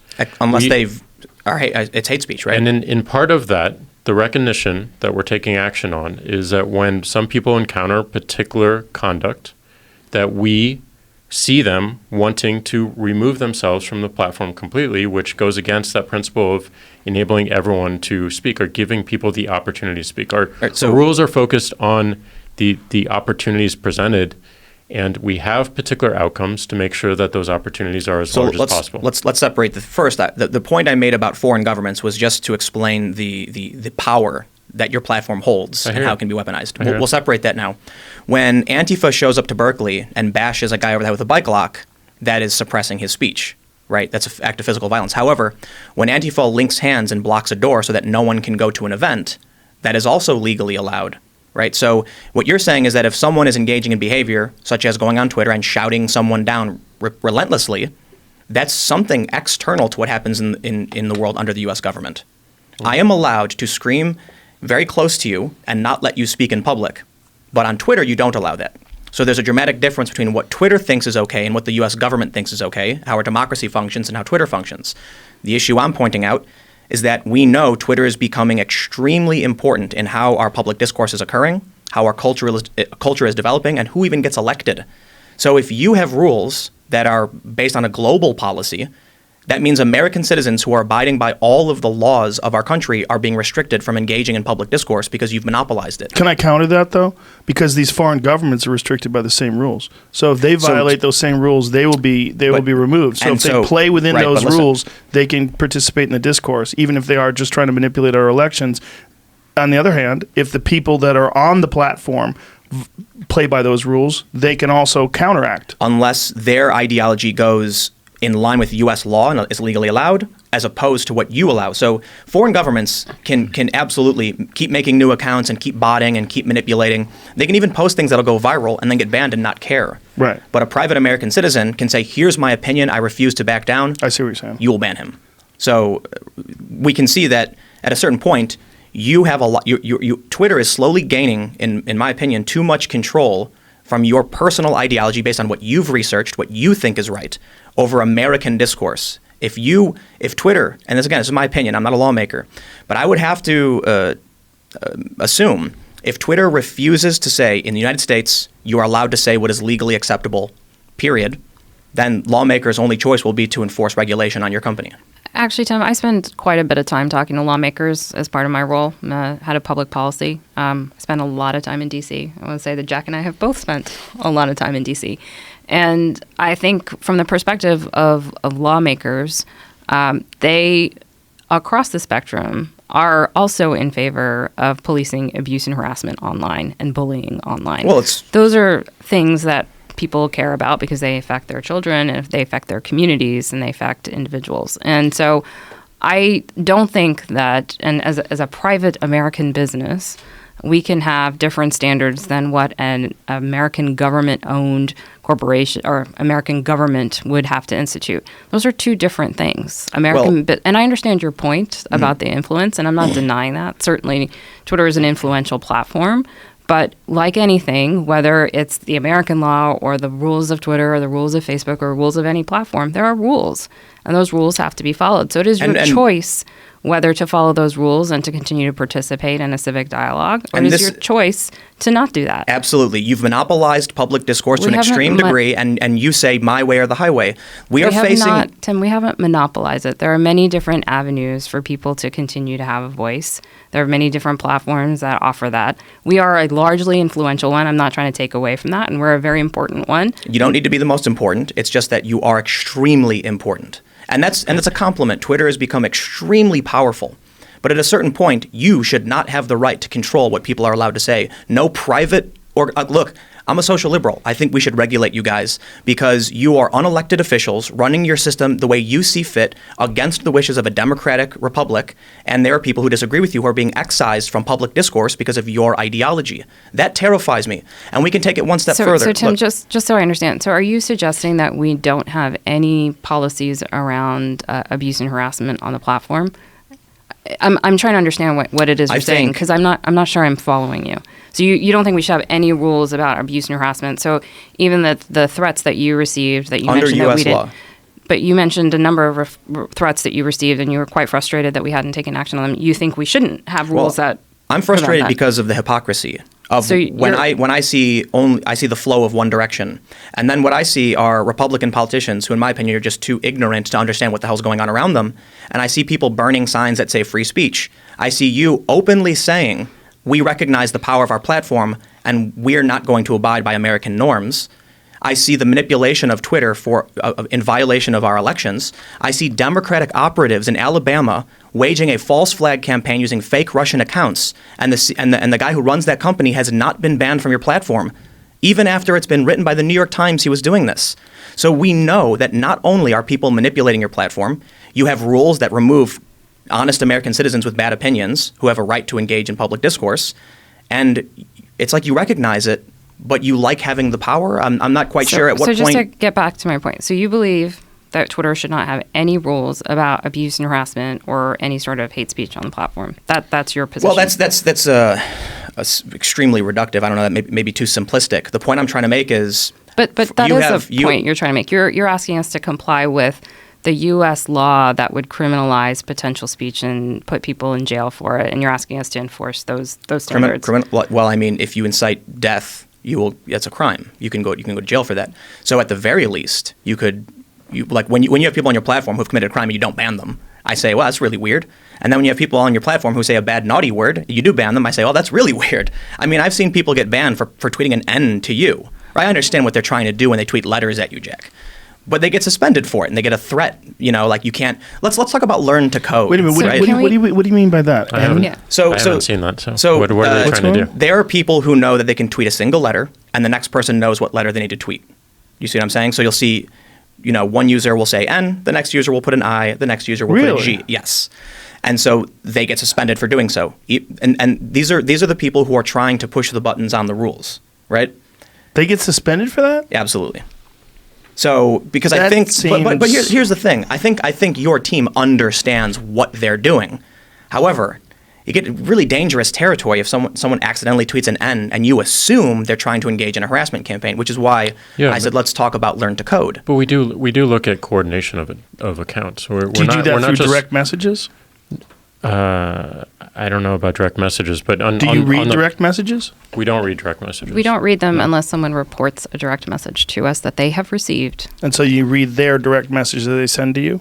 So if you have a direct message and someone says something terrible and then like you receive a death threat and you report that to us, Then you read it. Then we would read it because you've reported it to us. Does anyone in the company have access to direct messages other than that? Only in the context, again, of reviewing reports that we Other receive. than that, they're not accessible? Not to my knowledge.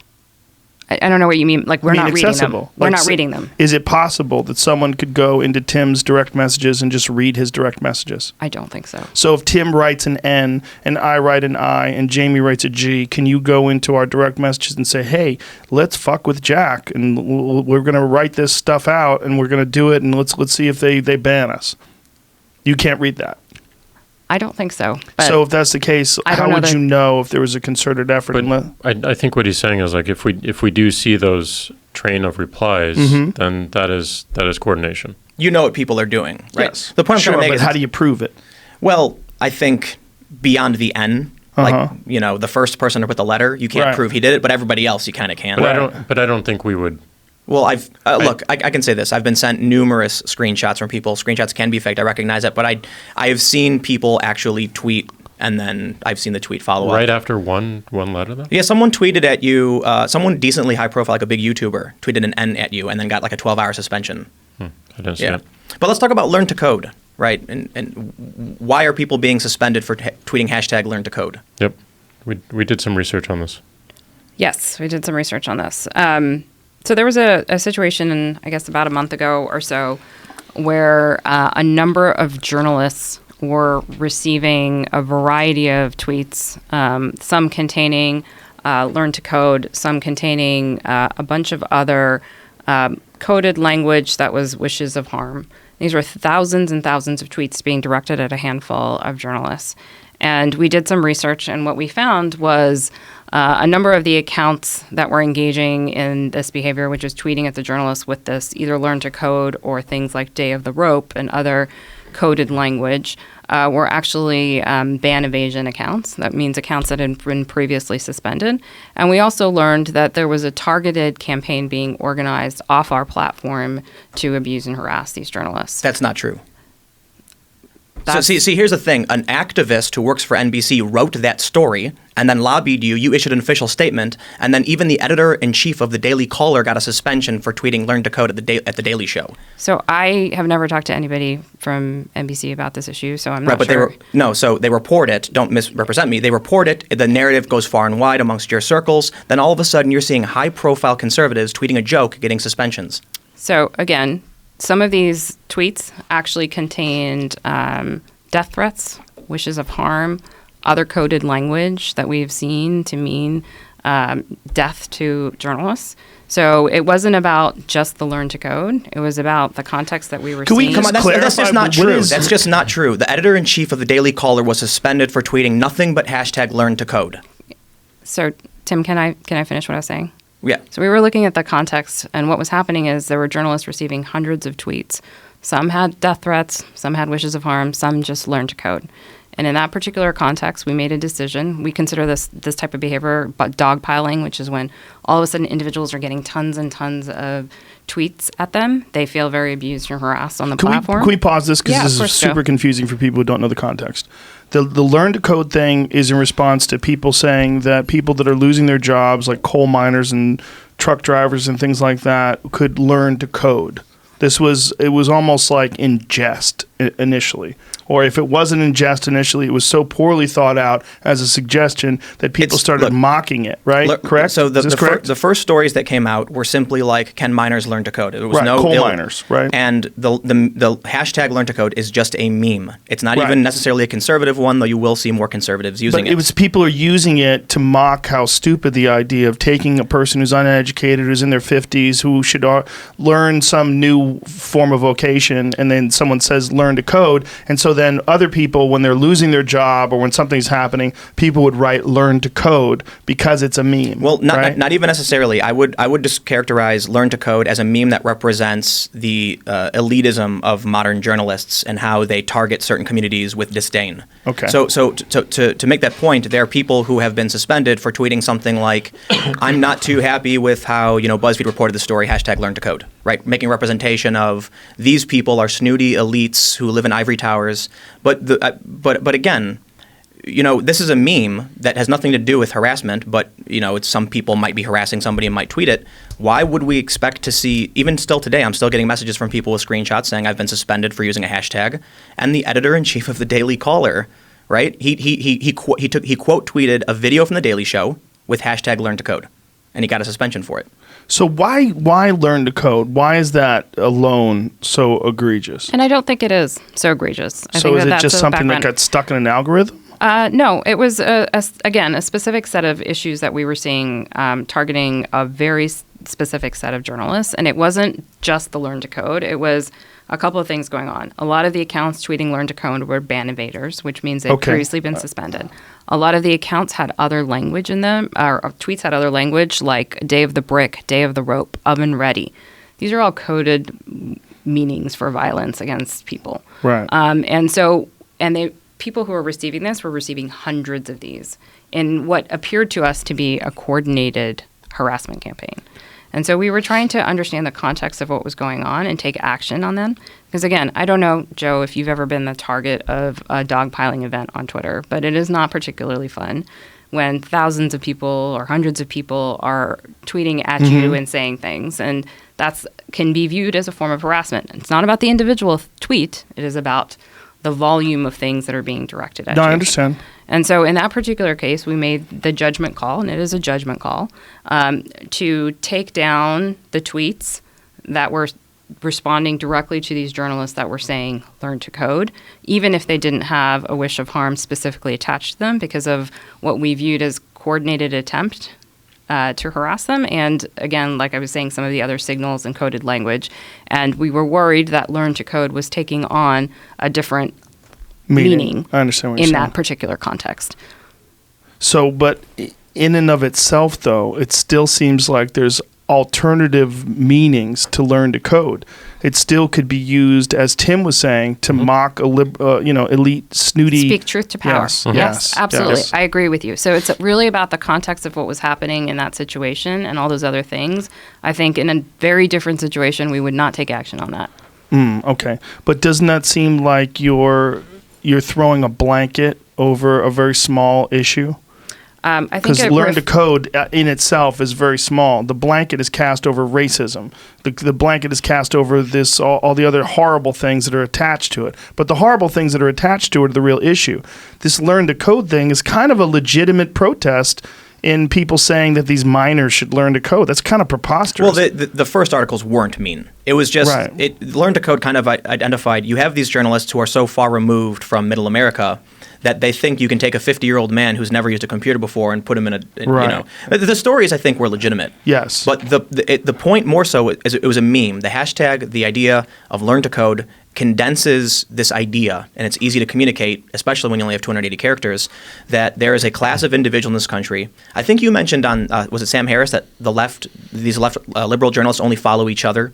Yeah, And in the run up to the 2016 elections. Yeah. And so, I still believe that to be true, and I've worked in these offices. It has changed. They've done the study again, the visualization, and now there is a lot more cross-pollination. But what we saw is folks who were reporting on the left end of the spectrum mainly followed folks on the left, and folks on the right followed everyone. What you were talking about earlier, that there's Yep. these bubbles. There's Yeah. bubbles, and we've helped create them Yes. and maintain them.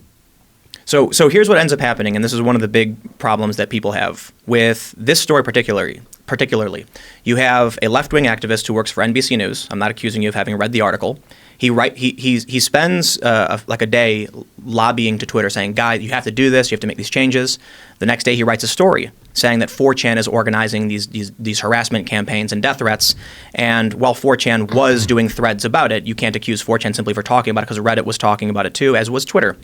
So then the next day, after he published his article, now he's getting threats. And then Twitter issues a statement saying, we will take action. And to make matters worse, when John Levine, a writer for The Wrap, got a statement from one of your spokespeople saying, yes, we are banning people for saying learn to code, a bunch of journalists came out and then lied. I had no idea why, saying this is not true, this is fake news. Then a second statement was published by Twitter saying it's part of a harassment campaign. And so then the mainstream narrative becomes, oh, they're only banning people who are part of a harassment campaign. But you literally see legitimate, high-profile individuals getting suspensions for joining in on a joke. Oh, there for sure probably mistakes in there. I don't think that any of us are claiming that we got this 100% right. And probably our team having a lack of context into actually what's happening as well. And we would fully admit we probably were way too aggressive when we first saw this as well, and made mistakes. I hope this clarifies then. You have situations like this where you can see, this journalist, I'm not going to name him, but he routinely has very left-wing, I don't want to use overtly esoteric words, but intersectional dogmatic points of view, right? So this is considered. What does that mean? So intersectional feminism is considered like a small ideology. People refer to these groups as the regressive left or the identitarian left. These are basically people who hold views that a person is judged based on the color of their skin instead of the content of their character. So you have the right-wing version, which is like the alt-right, the left-wing version, which is like intersectional feminism is how it's typically referred to. So you'll see people say things like, typically when they rag on white men or when they say like white feminism, these are signals that they hold these particular views. And these views are becoming more pervasive. So what ends up happening is you have a journalist who clearly holds these views. I don't even want to call him a journalist. He writes extremely biased and out of context story. Twitter takes action in response, seemingly in response. Then we can look at what happens with Oliver Darcy at CNN. He says, the people at CPAC, the conservatives are gullible, eating red meat from grifters, among other things, disparaging comments about the right. And he's the one who's primarily advocating for the removal of certain individuals who you then remove. And then when Kathy Griffin calls for doxing, that's fine. When this guy calls for the death of these kids, he gets a slap on the wrist. And look, I understand the context matters, but grains of sand make a heap. And eventually you have all of these stories piling up. And people are asking you why it only flows in one direction. Because I got to be honest, I'd imagine that calling for the death 3 times of any individual is a bannable offense, even without a warning. You just get rid of them. But it didn't happen, right? We see these, people say men aren't women, though, and they get a suspension. We see people say the editor-in-chief of the Daily Caller may be the best example. #learn to code, quoting The Daily Show, and he gets a suspension. Threatening death and inciting death is a suspension, too. It feels like it's only going in one direction.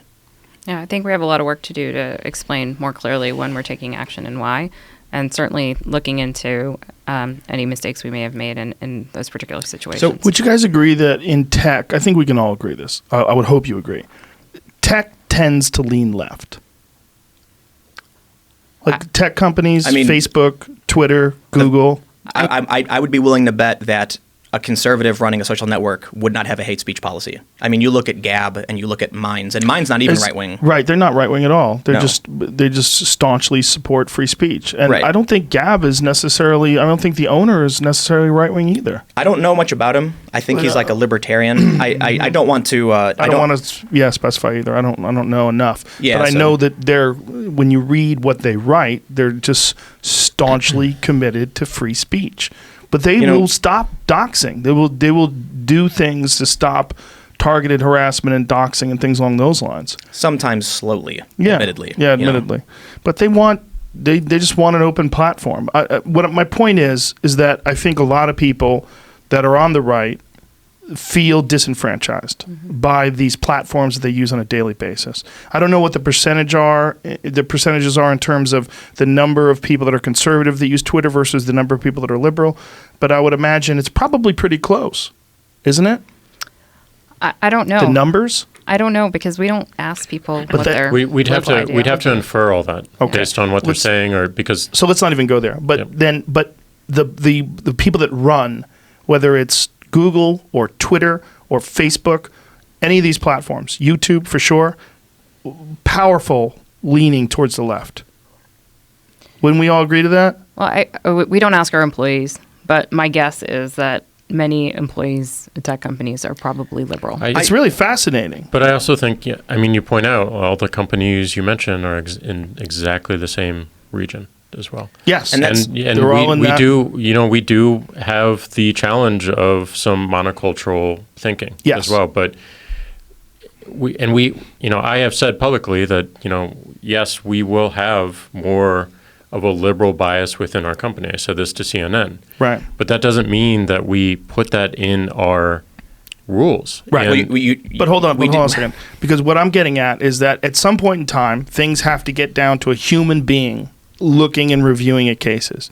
And if you guys are so left wing in your staff and the area that you live in and all these things are almost naturally going to lean left.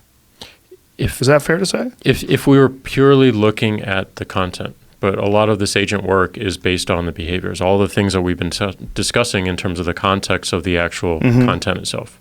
That's what the rules are. Except the misgendering policy, right? So your rules do reflect your bubble, right? Go to middle America and go hang out at a conservative town. They're not going to agree with you. Your rules are based on your bubble in San Francisco or whatever city. I'm from Middle America. I'm from St. Louis, Missouri, and I hear the point. I definitely hear the point in terms of like us putting this rule forth, but we have to balance it with the fact that people are being driven away from our platform. I hear you. And they may not disagree. They may not agree with me on that, my folks from Missouri, but I think they would see some valid argument in what we're trying to do to, again, increase the opportunity for as many people as possible to talk. That's it. It's not driving the outcomes that you're speaking to. Where do you stop? What community is and isn't deserving of protection? Are conservatives not deserving of protection for their opinions? But I wanted to They're being focus driven away. on individuals and increasing the absolute number of people who have opportunity to speak on the platform in the first place. So then, do you need a rule for body dysphoria? Do you need a rule for otherkin?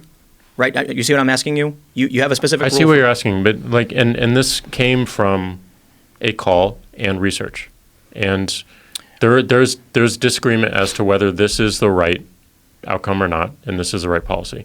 And yes, our bias does influence looking in this direction, and our bias does our bias does influence us putting a rule like this in place, but it is with the understanding of creating as much opportunity as possible for as many people to speak based on the actual data that we see of people leaving the platform because of experiences they have. So why did your research stop there? It hasn't stopped. Our rules aren't set in something that just stops and doesn't evolve. We're going to constantly question. We're going to constantly get feedback from people on every end of the spectrum of any particular issue and make changes accordingly. And to your credit, it doesn't stop. And to your credit, I really do appreciate the fact that you're very open about that you have made mistakes and that you're continuing to learn and grow and that your company is reviewing these things and trying to figure out which way to go. And I think we all need to pay attention to the fact that this is a completely new road. This road did not exist 15 years ago. There was nothing there. That is a tremendous responsibility for any company, any group of human beings to be in control of public discourse on a scale unprecedented in human history. And that's what we're dealing with here. This is not a small thing. And I know people that have been banned, to them, this is a matter of ideology, this is a matter of this, is a matter of that. There's a lot of debate being going on here. And this is one of the reasons why I wanted to bring you on, because you know so much about so many of these cases and so much, because you are a journalist, and you're very aware of the implications and all the problems that maybe have slipped through my fingers. So I do want to make one thing really clear, though. I have a tremendous amount of respect and trust for you when you say you wanted to solve this problem simply because you're sitting here right now and these other companies aren't, right? Jack, you went on Sam Harris, you were on with Gad Saad, and that says to me a good faith effort to try and figure out how to do things right. So as much as I'll apologize for getting kind of angry and being emotional because... I don't say you're angry. Look, we also haven't been great at explaining our intent. And there's a few things going on. One, as Joe indicated, centralized global policy at scale is almost impossible. And we realize this. Different services have different answers to this. Reddit has a community-based policy where each topic, each subreddit has its own policy, and there's some benefit to that. So that's problem number one. We know that this very binary off or on platform isn't right, and it doesn't scale, and it ultimately goes against our key initiative of wanting to promote more healthier conversation. I just don't think that's what you're doing.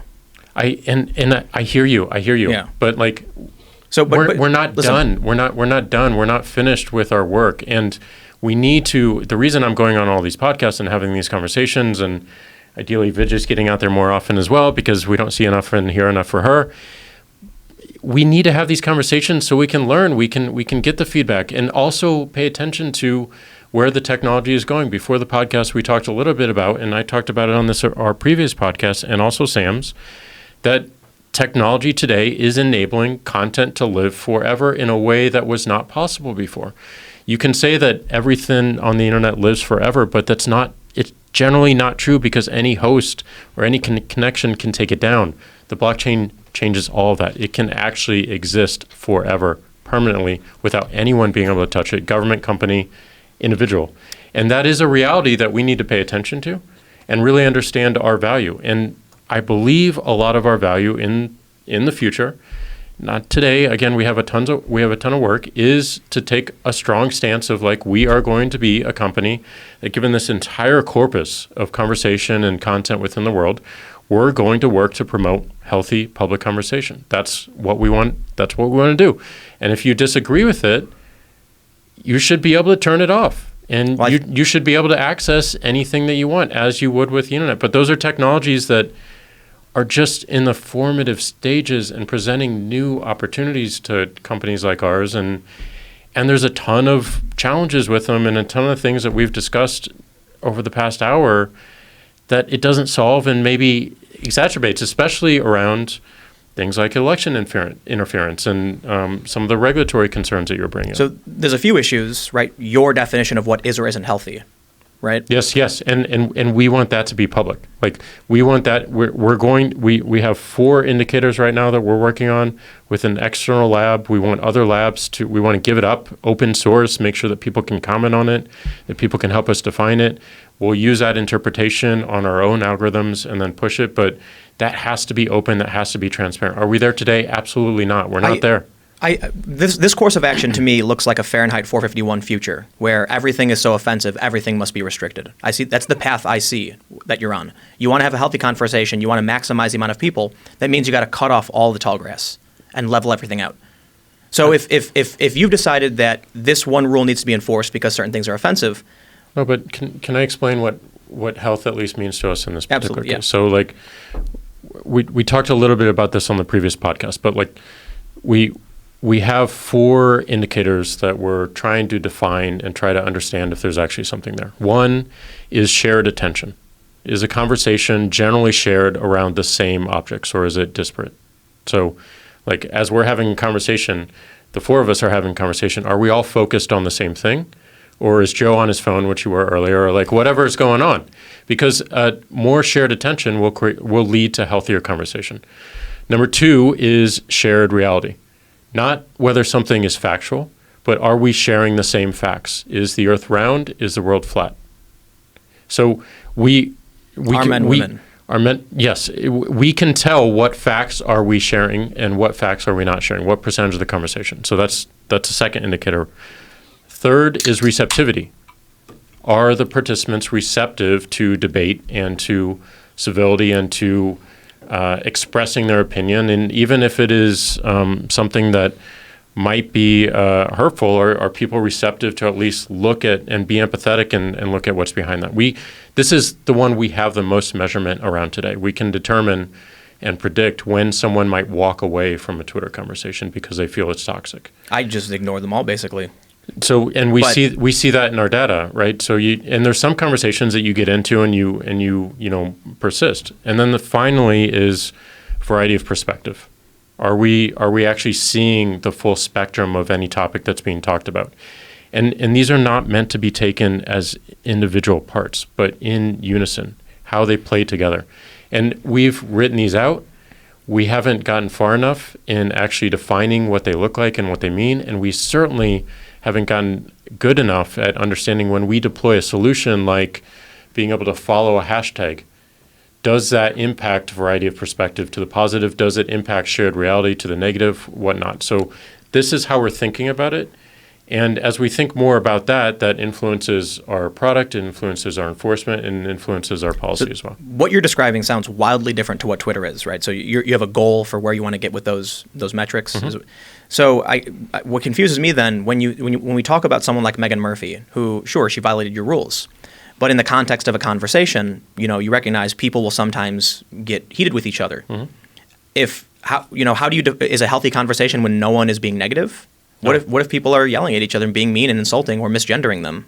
I think it's a question of what thresholds you allow, and the more control we can give people to vary the spectrum on what they want to see, that feels right to me. I mean, Joe, in your Alex podcast, did exactly this thing. You're hosting a conversation.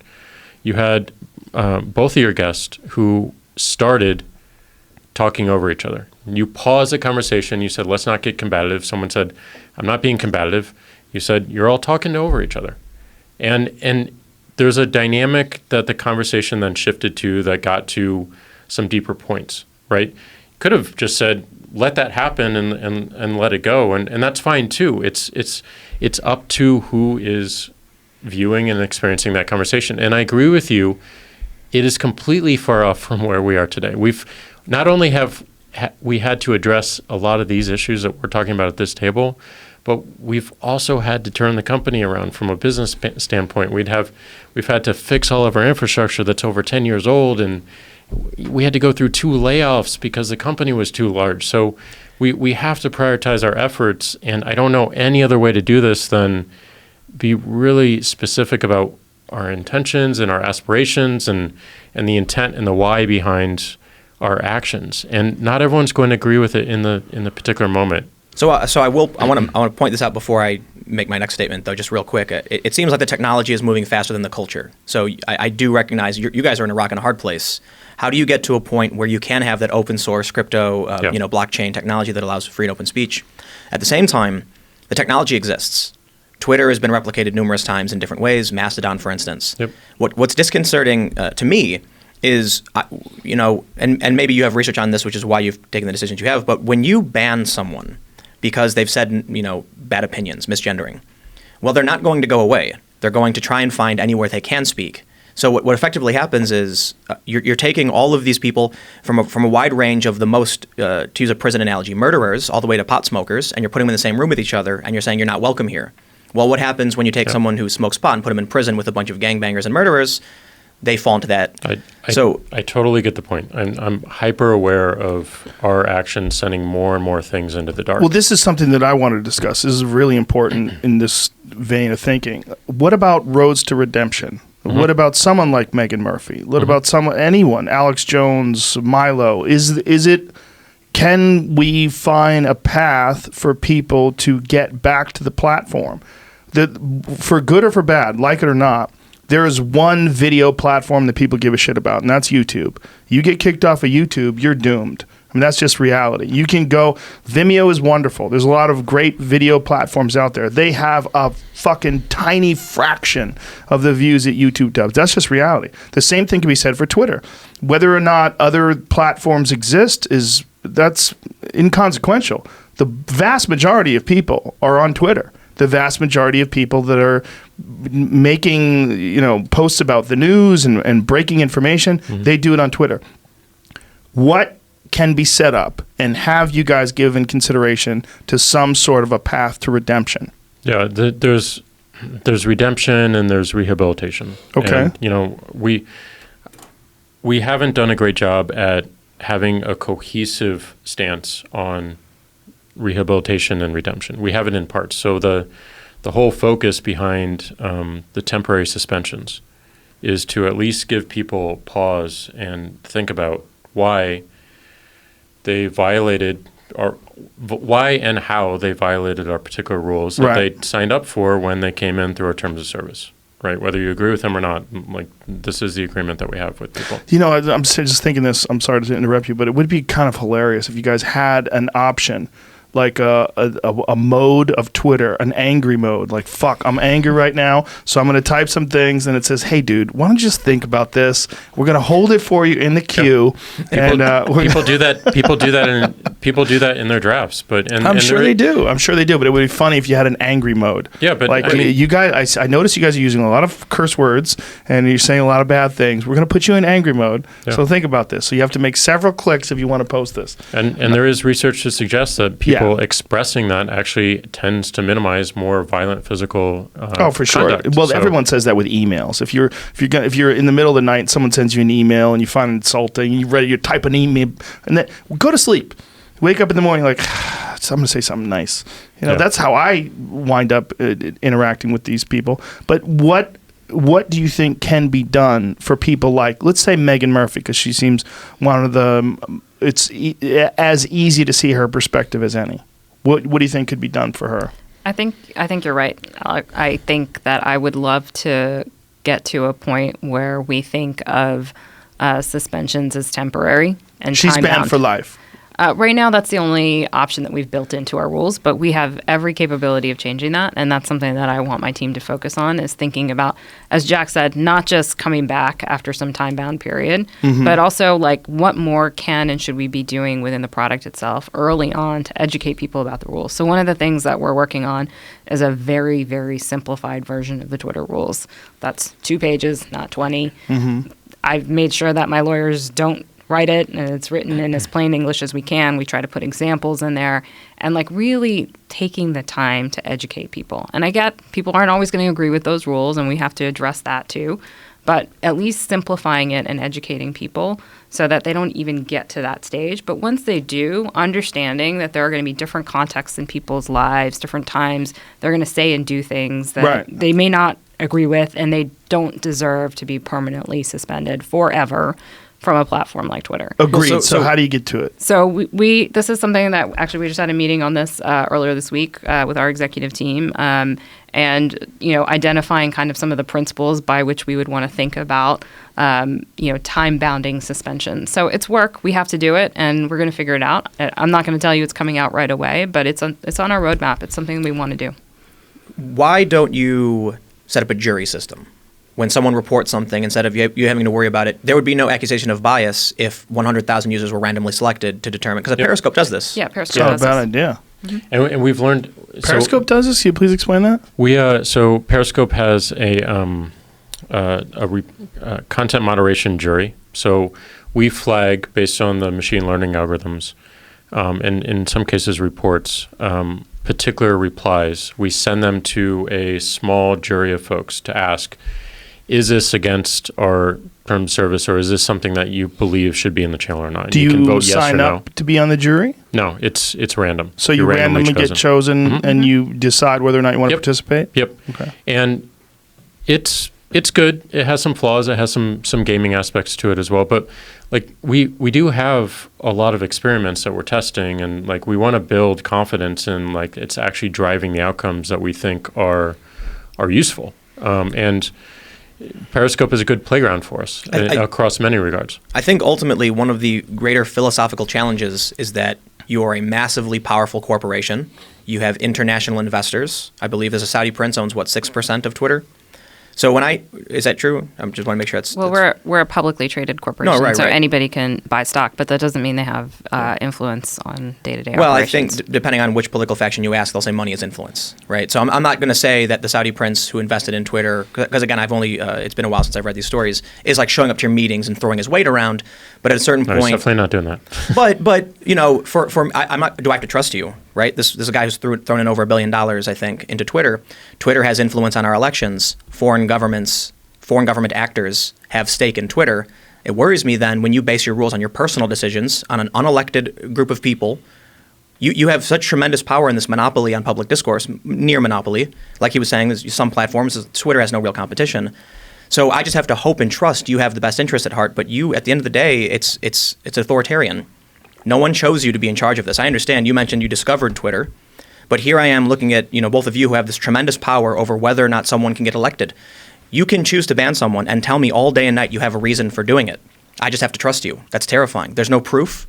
There's no proof Alex Jones did any of these things other than the things he's posted, right? I understand that. That's actually what I was on the phone with. Alex was texting me saying that he never did anything to endanger any child, and that he was disputing what people were saying about a video of a child getting harmed. And so, do we just trust an unelected, extremely wealthy individuals, Saudi princes? You know, it's a publicly traded company. Who knows where the influence is coming from? Your rules are based on a global policy. And I'm sitting here watching, wow, these people who were never chosen in this position have too much power over my politics. I think that that's why it's so important that we take the time to build transparency into what we're doing. And that's part of what we're trying to do, is not just in being here and talking to you guys, but also building it into the product itself. I think one of the things that I've really loved about a new product launch, what we've done, is to disable any sort of ranking in the home timeline if you want, and you don't have to see our algorithms at play anymore.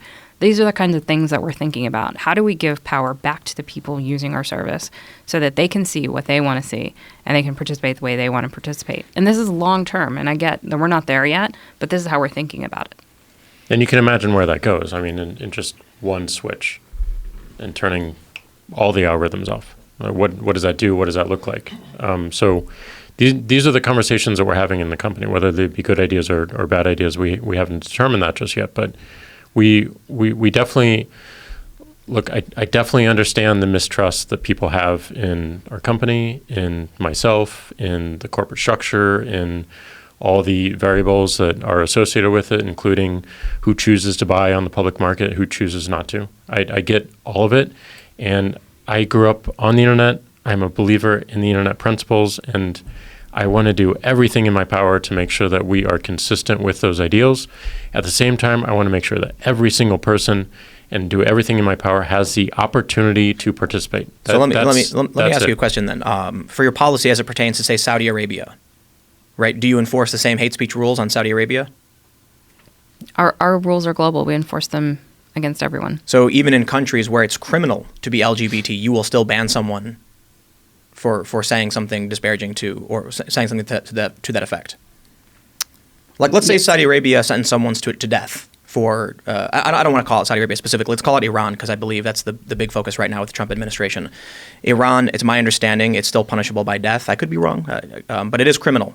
If someone then directly targets one of these individuals, will you ban them? I mean, do you guys function in Iran? Because I think we're blocked in Iran. Blocked. Yeah, that's what I figured. Yeah. But there are some countries where, for instance, Michelle Malkin recently got really angry because she received notice that she violated blasphemy laws in Pakistan, right? So you do follow some laws in some countries, but it's not a so I guess the question I'm asking is, in Pakistan, it's very clearly a different culture. They don't agree with your rules. We do have a per country takedown, meaning that content might be non-visible within that country, but visible throughout the rest of the world. But so I guess the question... And just to add on to what Jack's saying, we actually are very, very transparent about this. So we publish a transparency report every 6 months that details every single request that we get from every government around the world and the content that they ask us to remove. And we post that to an independent third-party site. So you could go right now and look and see every single request that comes from the Pakistani government and what content they're trying to remove from Pakistan. And I've seen a lot of conservatives get angry about this, and it's kind of confusing. I'm like, that's a really good thing. I would want to know if Pakistan wanted to kill me. Why are they angry? Blasphemy laws, posting pictures of Muhammad. So it's a crime. Are they angry about our transparency report or this particular There's rule? a perception that you sending that notice is like a threat against them for violating blasphemy laws, whereas it's very clearly just letting you know a government has taken action against you. It's saying that the government has restricted access to that content in that country. And the reason we tell users or tell people that that's happened is because a lot of them may want to file their own suit against the government, or a lot of them may be in danger if they happen to be under that particular government's jurisdiction, and they may want to take action to protect themselves if they know that the government is looking at the content in their accounts. So we don't always know. We send the notice to everybody. We don't always know where you are or what country you live in. And so we just send that notice as to try to be as transparent as possible. The main point I was trying to get to is your policies support a community, but there may be laws in a certain country that does not support that community and finds it criminal.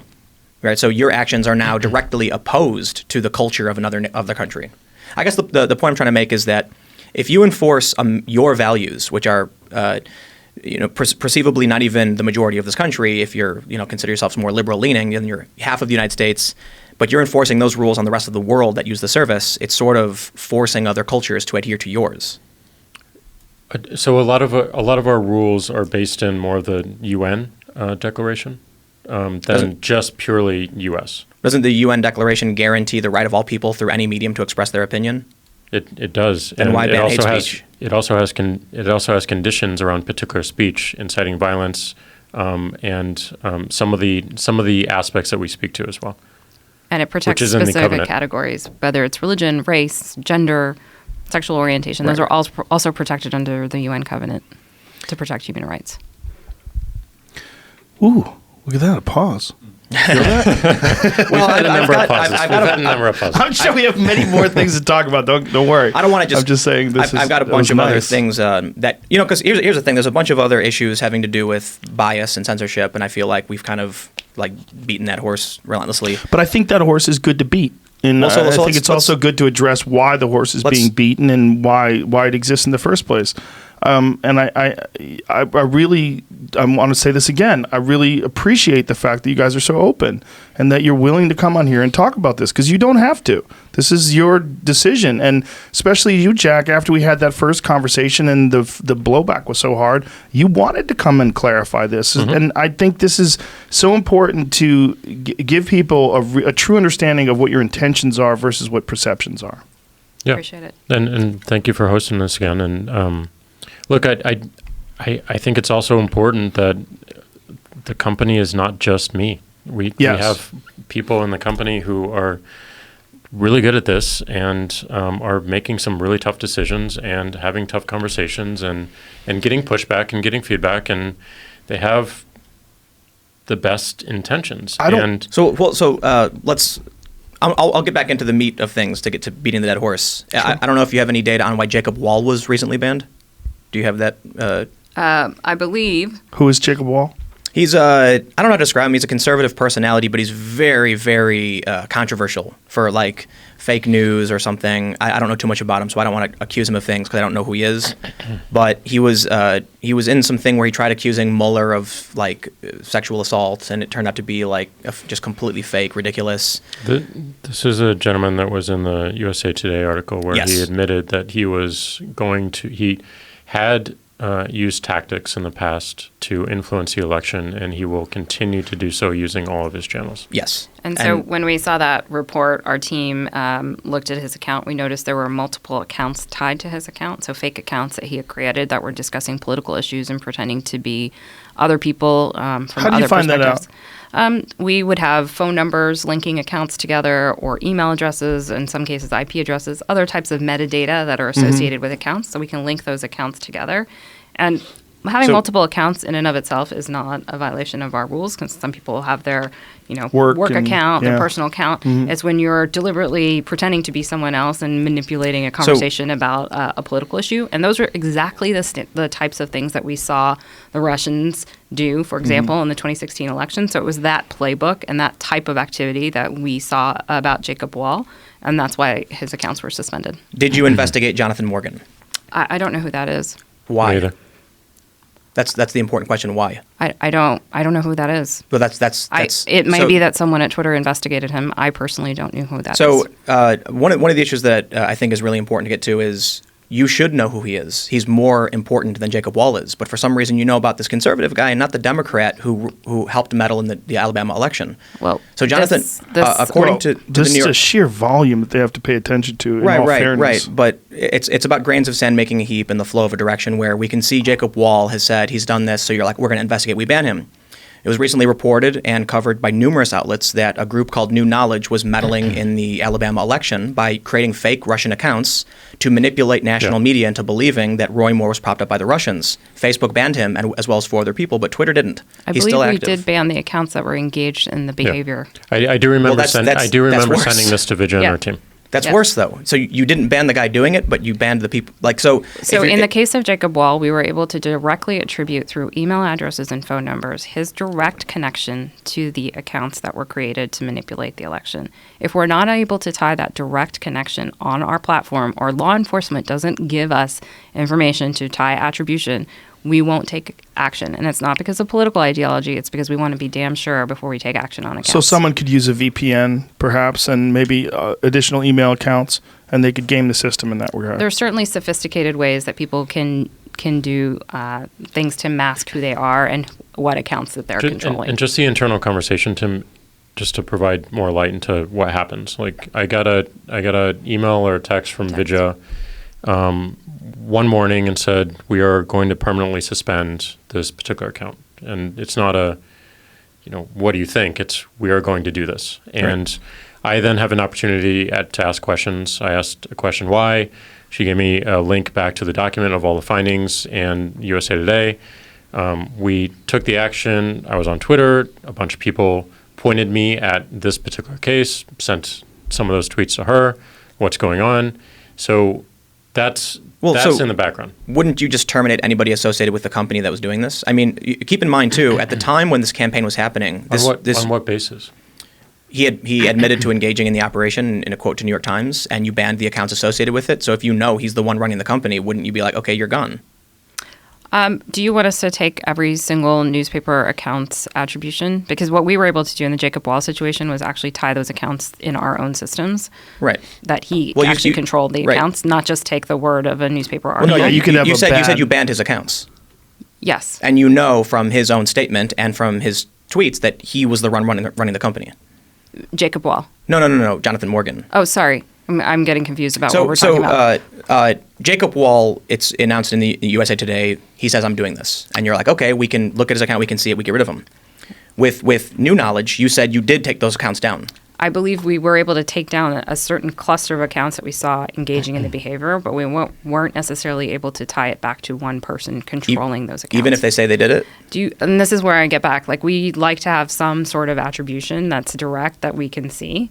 Would we just take any newspaper or any article at face value and just action them? Would you have to contact him and get some sort of a statement from him in order to take down his account? Obviously, I don't think he would admit to manipulating Twitter if Twitter asked him. So. But if you could get the fact that he communicated with a newspaper, right? Well, to clarify, what they said, what they claimed to the New York Times was that it was a false flag. New York Times said they reviewed internal documents that showed they admitted it was a false flag operation. The guy who runs the company said, his company does this. He wasn't aware necessarily, but it was an experiment. So he's given kind of, in my opinion, duplicitous, not straightforward. But at the time of this campaign, which he claims to know about, he tweeted that it was real. So during the Roy Moore campaign, he tweets, wow, look at the Russians. Then it comes out later his company is the one that did it. So you're kind of like, so this guy was propping up his own fake news, right? Then when they get busted, he goes, oh, no, it's just my company doing an experiment. But you tweeted it was real. Experiment. You used your verified Twitter account to push the fake narrative your company was pumping on this platform. And so the point I want to make, I guess, is... It sounds like we need to take a closer look at this one. Ban him. Bring back Morgan Murphy. Megan Murphy. Megan Murphy. Sorry. Morgan Murphy's a friend of mine. Sorry, Morgan. So this is, I haven't read the story. It's been like 2 months since the story broke. So I could have my, I don't want to get sued and have my facts wrong. But the reason I bring this up was not to accuse you of wrongdoing, was to point out that I don't think that the people who work at Twitter are twirling their mustaches, laughing, pressing the ban button whenever they see a conservative. I think it's just there's a bias that's unintentional that flows in one direction. So you see the news about Jacob Wall, and I think there's a reason for it too. There's a couple reasons. For one, your staff is likely you've mentioned more likely to lean left and look at certain sources. So you're going to hear about more things more often and take action on those things as opposed to the other side of the coin. But we have to consider where the actions are taking place. I'm speaking more broadly to the 4,000 people that we have as a company versus the deliberateness that we have on Vidya's team. For instance. I just mean when we look at a company-wide average of all of your employees and the direction they lean versus the news sources they're willing to read, you're going to see a flow in one direction, whether it's intentional or not. And so I think the challenge is... But we don't generally rely on news sources to find manipulation of our platform. We're looking at what we're seeing, the signals we can see. And once in a while, we will get tipped off to something. But for the most part, when we're looking at manipulation, it's not like the New York Times can tell us what's going on the platform. We're the ones that have the metadata about accounts. We're the ones that can see patterns of behavior at scale. But I hear your point. I knew one name and I didn't know another name. And it was because Vidya said, we're permanently banning this account. And... yes, we didn't have the same sort of findings in the other particular account, which I got feedback on, passed to her, and we didn't find what we needed to find. I think But to be clear, the team had taken action on those stuff months ago when it actually had happened. Got it. Yeah. I think, a lot of what people assume is malintent is sometimes fake news. I think one of my biggest criticisms in terms of what's going on in our culture is the news system is, like you pointed out, although it's changed, left-wing journalists only follow themselves. That's my experience. I've worked for these companies, and so they repeat these same narratives. They don't get out of their bubble. Even today, they're still in a bubble, and they're not seeing what's happening outside of it. And then what happens is, according to data, I think this is from Pew, most new journalism jobs are in blue districts. So you've got people who only hear the same thing. They only cover the same stories. Mm-hmm. So if we hear about Jussie Smollett, we hear about how the stories it goes wild, but there's like 800 instances of Trump supporters wearing MAGA hats getting beaten, throughout the past couple of years. We had a guy show up to a school in Eugene, Oregon with a gun and fire 2 rounds at a cop wearing a Smash the Patriarchy and Chill shirt, and those stories don't make the headlines. So it's, when the journalists are inherently in a bubble, the information you're going to get as a big company who follows these news organizations is going to be inherently, one-sided as well.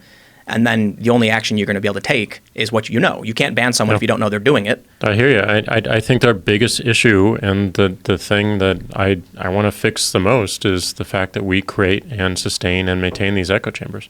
Yeah. Well, you're rolling out that new feature that allows you to hide replies, right? We're testing. We're experimenting with an ability to enable people to have more control, as you would expect a host, over the conversation. And like Facebook allows that.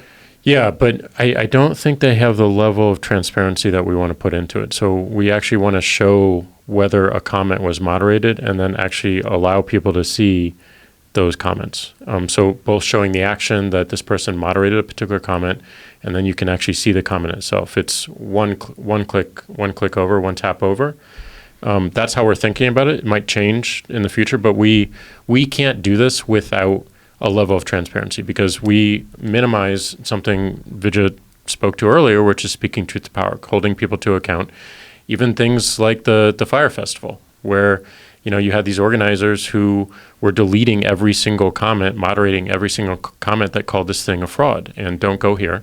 We can't reliably and we like, just from a responsibility standpoint, ever create a feature that enables more of that to happen.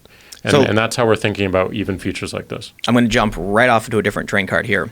Has law enforcement ever asked you to keep certain people on the platform even after they've violated your rules?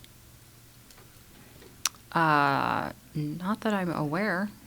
So then this, to the next question pertaining to bias, you have the issue of Antifa versus the Proud Boys and Patriot Prayer. Mm-hmm. And Twitter permanently excised anyone associated with the Proud Boys, Antifa accounts who have broken the rules repeatedly, branded known cells that have been involved in violence, all still active. Is there a reason? Well, with the Proud Boys, what we were able to do was actually look at documentation and announcements that the leaders of that organization had made and their use of violence in the real world. So that was what we were focused on. And subsequent to our decision, I believe the FBI also designated them. That's not true. It's not true? That's not true. No. Okay. No, that's not true. Yeah, the Proud Boys started out as a joke. Gavin McInnes, Anthony Cumia, who was part of Opie and Anthony, now has his own show, told me about it. It happened on his show because there was a guy that was on the show and they made a joke about starting a gang based on him because he was a very effeminate guy and they would call him the Proud Boys. And they went into detail about how this thing became from a joke and saying that you could join the Proud Boys and everyone was, it was like being silly, to people joining it and then it becoming this thing to fight Antifa and then becoming infested with white nationalists and becoming this thing. Well, in many ways it was, but it's been documented how it started and what it was and misrepresented as to why it was started. I think there's some things that should be clarified about them, but Gavin has made a bunch of statements that cross the line. He claims to be joking, and so that's. Well, he did on my podcast. He was talking to me about Antifa. That when Antifa was blocking people like Ben Shapiro's speeches and things along those lines, and stopping conservatives from speaking, you should just punch them in the face. We're gonna have to start kicking people's asses. Right. And I was like, well, this is not just irresponsible, but foolish and short-sighted, and just a dumb way to talk. So then you have the Antifa groups that are engaging in the same thing. The famous bike lock basher incident where a guy showed up, hit 7 people over the head with a bike lock. They subsequently released his name. I'm going to leave that out for the time being. You have other groups like By Any Means Necessary. You have in Portland, for instance, there are specific branded factions. There's the tweet I mentioned earlier where they doxed ICE agents and they said, do whatever inspires you with this information. And I mean, you're tagged in it a million times. I know you probably can't see it, but you can actually see that some of the tweets in the thread are removed, but the main tweet itself from an anti-fascist account linking to a website straight up saying, like, here's the private home details, phone number, addresses of these law enforcement officers is not removed since September. So here's what you end up seeing is, again, to point, I think one of the big problems we have in this country is the media, because it was reported that the FBI designated Proud Boys an extremist group, but it was a misinterpretation based, a sheriff wrote a draft saying the FBI considers them to be extremists. The media then reported hearsay from the sheriff, and the FBI came out and said, no, we never meant to do that. That's not true. We are just concerned about violence.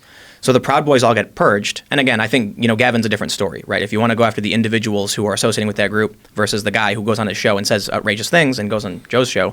But then you have Antifa branded cells. Like, what I mean by that is they have specific names. They sell merchandise.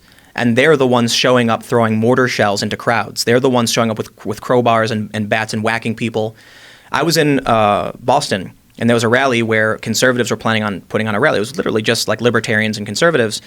Antifa shows up with crowbars, bats, and balaclavas with weapons, threatening them. And so I have to wonder if these people are allowed to organize on your platform. Are you concerned about that? Why aren't they being banned when they violate the rules? Yeah, absolutely. We're concerned about that. Has the FBI designated them as a domestic terrorist organization? I'm sorry. Homeland Security in New Jersey has listed them under domestic terrorism. Okay. So here, I understand there's a conundrum in that the general concept of anti-fascism is a loose term that means you oppose fascism. Right. But Antifa is now, they have a flag. They've had a flag since the Soviet, Nazi Germany in the Soviet era, and they've brought it back. There are specific groups that I'm not going to mention by name that have specific names, and they sell merchandise. They've appeared in various news outlets. They've expressed their desire to use violence to suppress speech. Is it a centralized organization the same way that I hear you on Proud Boys, but like where they have like tenants that are written out and there's a leader and like it's not the same, but there are specific branded cells. So that's why I bring them up specifically. I realize, someone showing up to a rally wearing a black hoodie and sunglasses, who are you going to ban? But there are groups that organize, specifically call for violence. They push the line as lightly as possible. They advocate sabotage and things like this. And when the Proud Boys go out and get into fights, they're not getting in fights with themselves.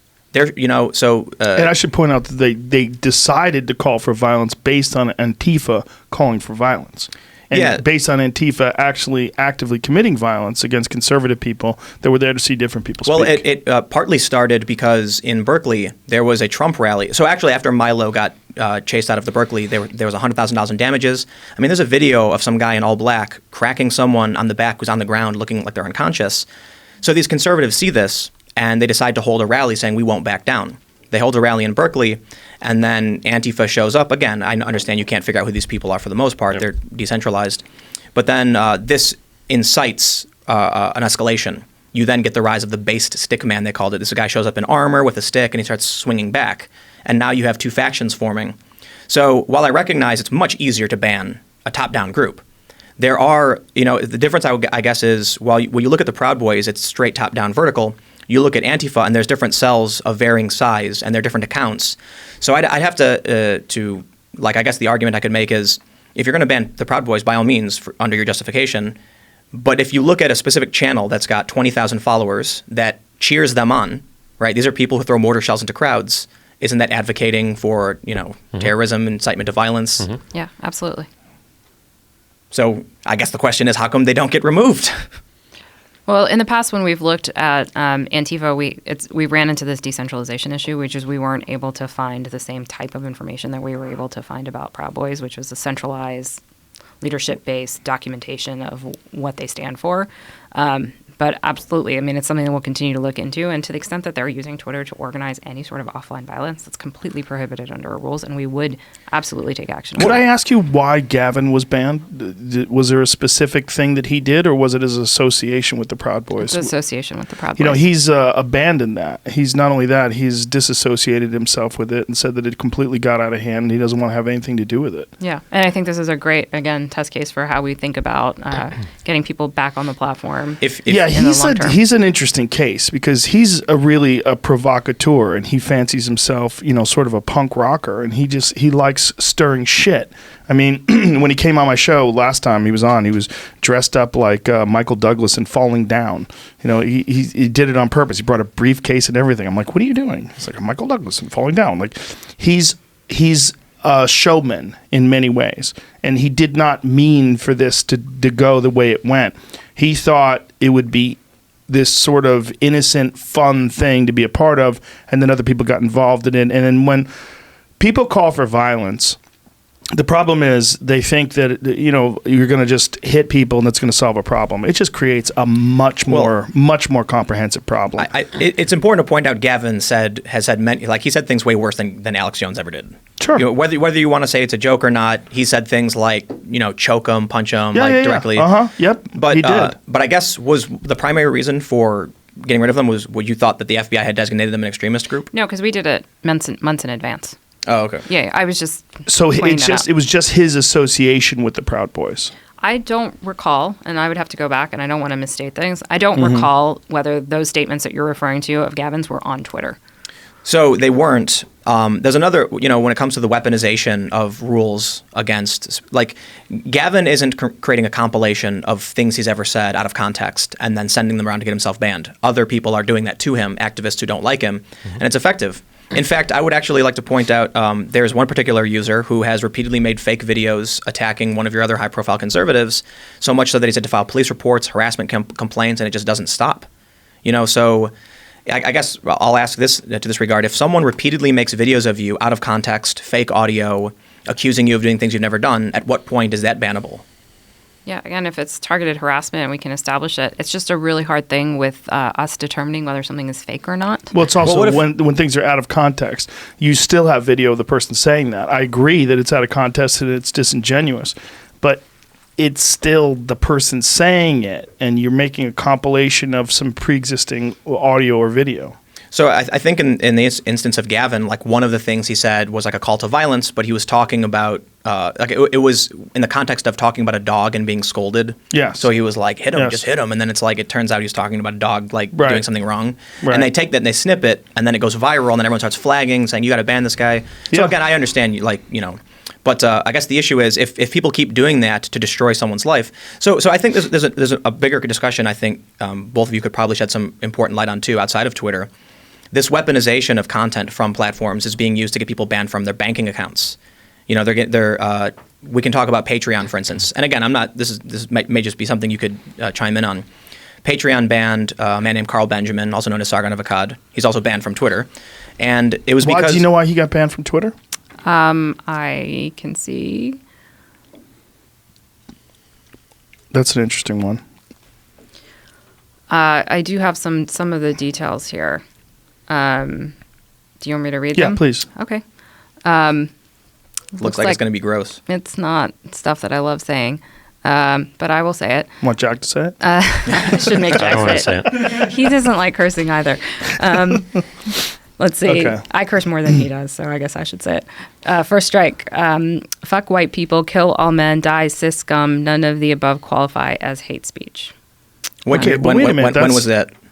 I don't have the dates. I'm sorry. But he's a white guy. I mean, obviously he's joking around there. Him saying also, fuck white people. It also sounds like he's trying to make a point about your rules and how you enforce them, not actually. Possibly. Well, which is also exactly why he got kicked off of Patreon. He was exactly. Yeah. Well, I know he also posted a photo of interracial gay porn at some white nationalists to make them angry. Yes. Yeah, he's funny. Well, he's funny sometimes. I can understand how posting that photo is an egregious violation of the rules, whether or not he was trying to insult some people. That's a very good point, and I wanted to bring that up. Is porn a violation of the rules? Porn, generally, no. Good. Really? Good for you. Oh, I so love then it. why would Because it happens in my feed all the time. I follow a couple naughty girls, and occasionally they post Well, so- pictures of themselves engaging in intercourse. I'm like, yikes. So then why? What else? What are the other strikes for Sargon or Carl? Let's see. There was the use of a Jewish slur How do you use it? to a person, you traitor, Remainer, white genocide supporting Islamophile, Jewish slur lover. That should keep you going. Hashtag Hitler was right. But these aren't that- general opinions. These are targeted. These to are a particular targeted thing. at somebody. That sounds like he's being boy. like he's making a joke. So- Yeah, so I here's- understand. In context, it sounds like the other one. Like Yeah. in context, what he's saying, particularly the fact that he's a white guy, that doesn't sound like a racial slur at all. I mean, he's So this saying is- "fuck white people," this and isn't- he is white. In context, again, these are Okay. tied together. Right. I always knew that person was not to be trusted. That fucking Jewish slur. Oh, So there's and a lot- he's saying like, there's this a bunch about a of very things. specific person. He's targeting He's this being very. trying to be very and provocative. he's saying this I didn't- about a specific Jewish person, I don't know the race of this person. I'm sorry. right? And this is not okay, but this is not parody. This is not joking Well, around. We didn't view it that way. I'm just Okay. telling. I'm not trying to like see what you're saying. relitigate all this. I'm just telling I- you what they were. So you can. I knew he had done things that were like egregious violations of the rules because, plain and simple, I didn't bring him up to, go through it and try and figure out if he. But that it does sound like at least the first one was meant to be a critique joke. of Yeah. your. So Potentially, but there are a bunch of others if you want to hear them. more than Sure. That Keep it rolling. This is again targeted. This is how I know one day that I'll be throwing you from a helicopter. You're the same kind of malignant cancer. Don't forget it. So there's just it's not one thing or two things or three things. This is like a bunch of them here. That's Oh, yeah, illusions of and- grandeur. Imagine thinking you're going to throw someone from a helicopter. Well, he doesn't hey, bro, I'm gonna really, get but- you in that helicopter. But admittedly, so he's on YouTube by the name of Sargon Avocado. He's a big account, and I've criticized him for being overly mean in the past, and I think it's he definitely exemplified gets by- angry. But he is very different now, and I guess the reason I brought him up was He's not very to, different now. How so? Well, a lot of the content he makes is much calmer. He's less likely to insult someone directly. He makes He's probably recognizing that he's on his last straw. Oh, definitely. I mean, he's Especially- been kicked off of Twitter. He's on YouTube. He's probably got to mind his P's and Q's. The reason I brought him up again, but we'll move on, was that activists found a live stream from 8 months ago. Again, I totally forgot why I was bringing this up because we've moved so far away from where we were. But they pulled this clip from an hour and a half or whatever into a 2-hour live stream on a small channel that only had 2,000 views, sent it to Patreon, and then Patreon said, yep, that's a violation, and banned him outright without warning, which, again, I understand is different from what you guys do. You do suspensions first. But I guess the reason I was bringing it up was to talk about a few things. Why blocking isn't enough, why muting isn't enough, and if you think that it's driving people off the platform, people post my tweets on Reddit. I block them. They use a dummy account, load up my tweet, post it to Reddit, and then spam me on Reddit. So, blocking and even leaving Twitter would never do anything short of me shutting up. Yep. There's nothing you can do to protect me or anyone else. Look, I mean, these are exactly the conversations we're having. The reason why I don't think blocking and muting are enough is, one, I don't think we've made mute powerful enough. It's spread all over the service. You can use it, and then you got to go find where you actually muted these people or go to their profile page, and that's just it's a disaster. It just doesn't work in the same way that it should work in the same way that follow works, which is just the inverse of that. I noticed that now I get a notification that says you can't see this tweet because you muted this person. Right. Before, I would just see a weird reply and be like, and I go, oh, it's one of those Exactly. people, So there's also all this infrastructure that we have to fix in order to pass those through in terms of what action you took or what action someone else took, to be transparent about what's happening on the network. The second thing, block is really interesting.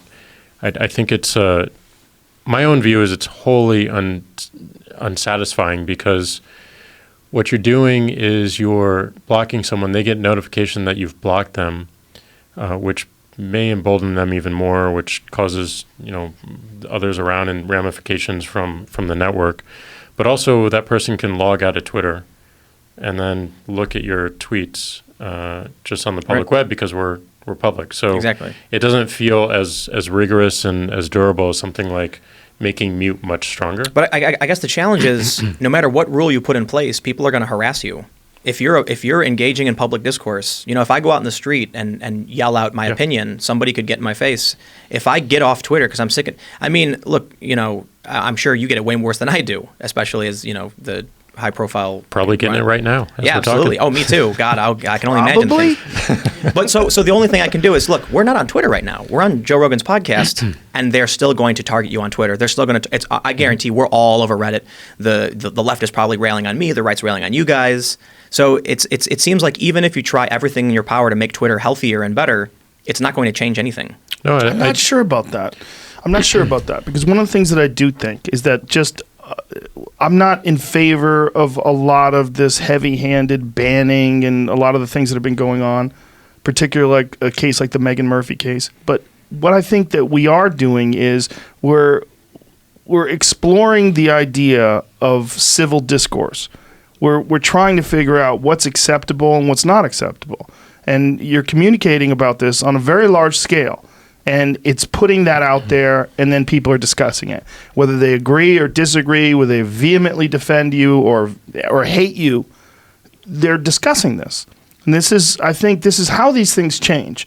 And they change over long periods of time. Think about words that were commonplace just a few years ago that you literally can't say anymore. Right. There's so many of them that were extremely commonplace or not even thought to be offensive 10 years ago that now you can get banned off of platforms for. But that's a good point to argue against banning people and to cease enforcing hate speech rules. I agree with that as well. I think it's both things. Let me tell you something important. I was in the UK at an event for a man named Count Dankula, who I don't know if you've heard of. Oh, sure, yeah. Yeah, Dankula's the guy who got charged and convicted of making a joke where he had his pug do a Nazi salute. But I was there and I was arguing that a certain white nationalist had used racial slurs on YouTube. He has. I don't want to name him. And some guy in the UK said, that's not true. He's never done that. And I said, you're crazy. Let me pull it up. Unfortunately, I don't know why, but when I did the Google search, nothing came up. What I did notice was at the bottom of the page, it said, due to UK law, certain things have been removed. So I don't know if it's exactly why I couldn't pull up a video proving or tweets or anything because I think using these words gets stripped from the social platforms. I could not prove to this man, in that country, in the UK, that this man. You could use a VPN and get around that. Yeah. At the time, I was just like trying to pull it up and I'm like, oh, that's weird. So now you have someone who doesn't realize he's a fan of a bigot because the law has restricted the speech. So there's a point to be made. I understand you want a healthy, you want Twitter to grow. You need it to grow. The shareholders need it to grow. The advertisers need to advertise. So you've got all these restrictions. But allowing people to say these awful things makes sure we stay away from them, and it allows us to avoid certain people. And isn't it important to know that these people hold these beliefs? If you get rid of them, someone could walk into a business and you wouldn't even know that they were a neo-Nazi. But if they were high profile saying their things, you'd be like, that's the guy I don't like. You're absolutely right. This is like one of my favorite sayings is that sunlight is the best disinfectant. And it's so, so, so true. Like one of the biggest problems with censorship is the fact that you push people underground and you don't know what's going on. And this is something I worry about. It's not that I don't worry about it. Well, then why do you ban people for these rules? Because I also worry about driving people away from the platform and affecting their real lives. So, we're trying to find this right balance, and I hear you. You may not think we're drawing the lines in the right place, and we get that feedback all the time, and we're always trying to find the right places to do this. But I worry as much about the underground and like being able to shine a light on these things as anything else. Tim, I think it's a cost-benefit analysis, and we have to constantly rehash it and do it. We have the technology we have today, and we are looking at technologies which open up the aperture even more. And we all agree that a binary on or off is not the right answer and is not scalable.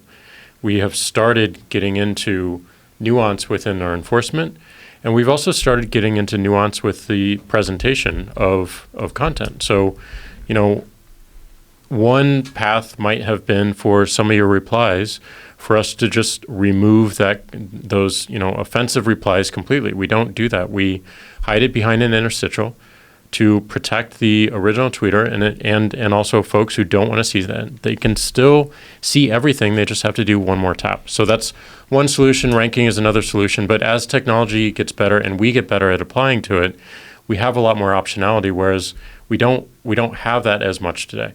I feel like, I'm just going to reiterate an earlier point, though. If you recognize sunlight is the best disinfectant, it's like you're chasing after a goal that can never be met. If you want to protect all speech and then you start banning certain individuals, you want to increase the amount of healthy conversations, but you're banning some people. Well, how long until this group is now offended by that group? How long until you've banned everybody? I hear you. I don't believe a permanent ban promotes health. Oh, okay. I don't believe that. But we have to work with the technologies, tools, and conditions that we have today, and evolve over time to where we can see examples like this woman at the Westboro Baptist Church who was using Twitter every single day to spread hate against the LGBTQA community. And over time, we had, I think it was 3 or 4 folks on Twitter who would engage her every single day about what she was doing, and she actually left the church. That's and Megan now, Phelps. She's Megan on my Phelps. podcast. And, She's amazing. She's and amazing. she's now pulling her family out of that as well. And you could make the argument that if we banned that account early on, she would have never left the church. I completely hear that. We get it. It's just.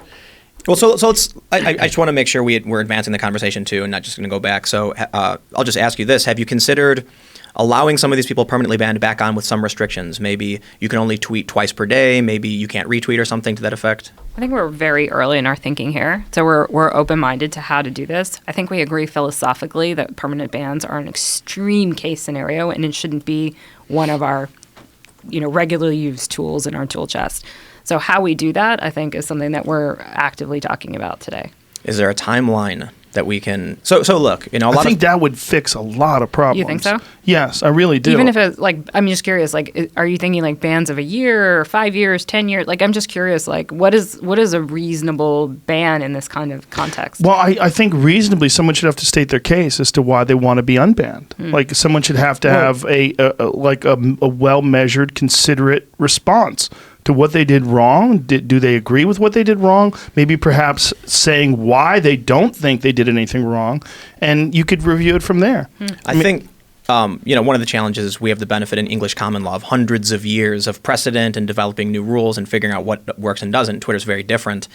So I think with the technology, I don't know if you need permanent bans or even suspensions at all. You could literally just, lock someone's account is essentially suspending them, but I wouldn't, claim to know anything about the things you go through, but what if you just restricted most of what they could say? You blocked certain words in a certain dictionary. If someone received such a greased hill. Well, but think about it this way: is it better that they're permanently banned, or no? if It's not better, but it's not good either. Well, no. Think about it this way: instead of being suspended for 72 hours, you get a dictionary block from hate speech words, right?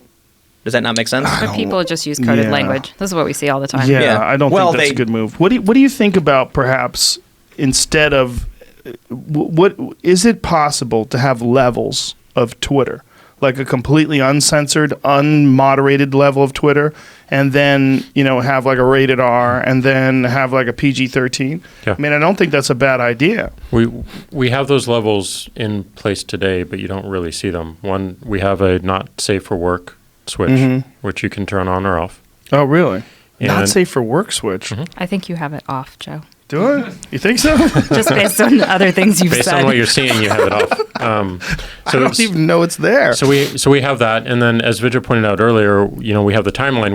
We started ranking the timeline about 3 years ago. We enable people today to turn that off completely and see the reverse cron of everything they follow. You can imagine a world where that switch has a lot more power over more of our algorithms throughout more of the surface areas. You can imagine that. So these are all the questions that are on the table. You asked about timeline, and this is a challenging one. I don't know about timeline because first we've decided that our priority right now is going to be on proactively enforcing a lot of this content, specifically around anything that impacts physical safety, like doxing. So right, but there's so many examples of what you guys not doing that.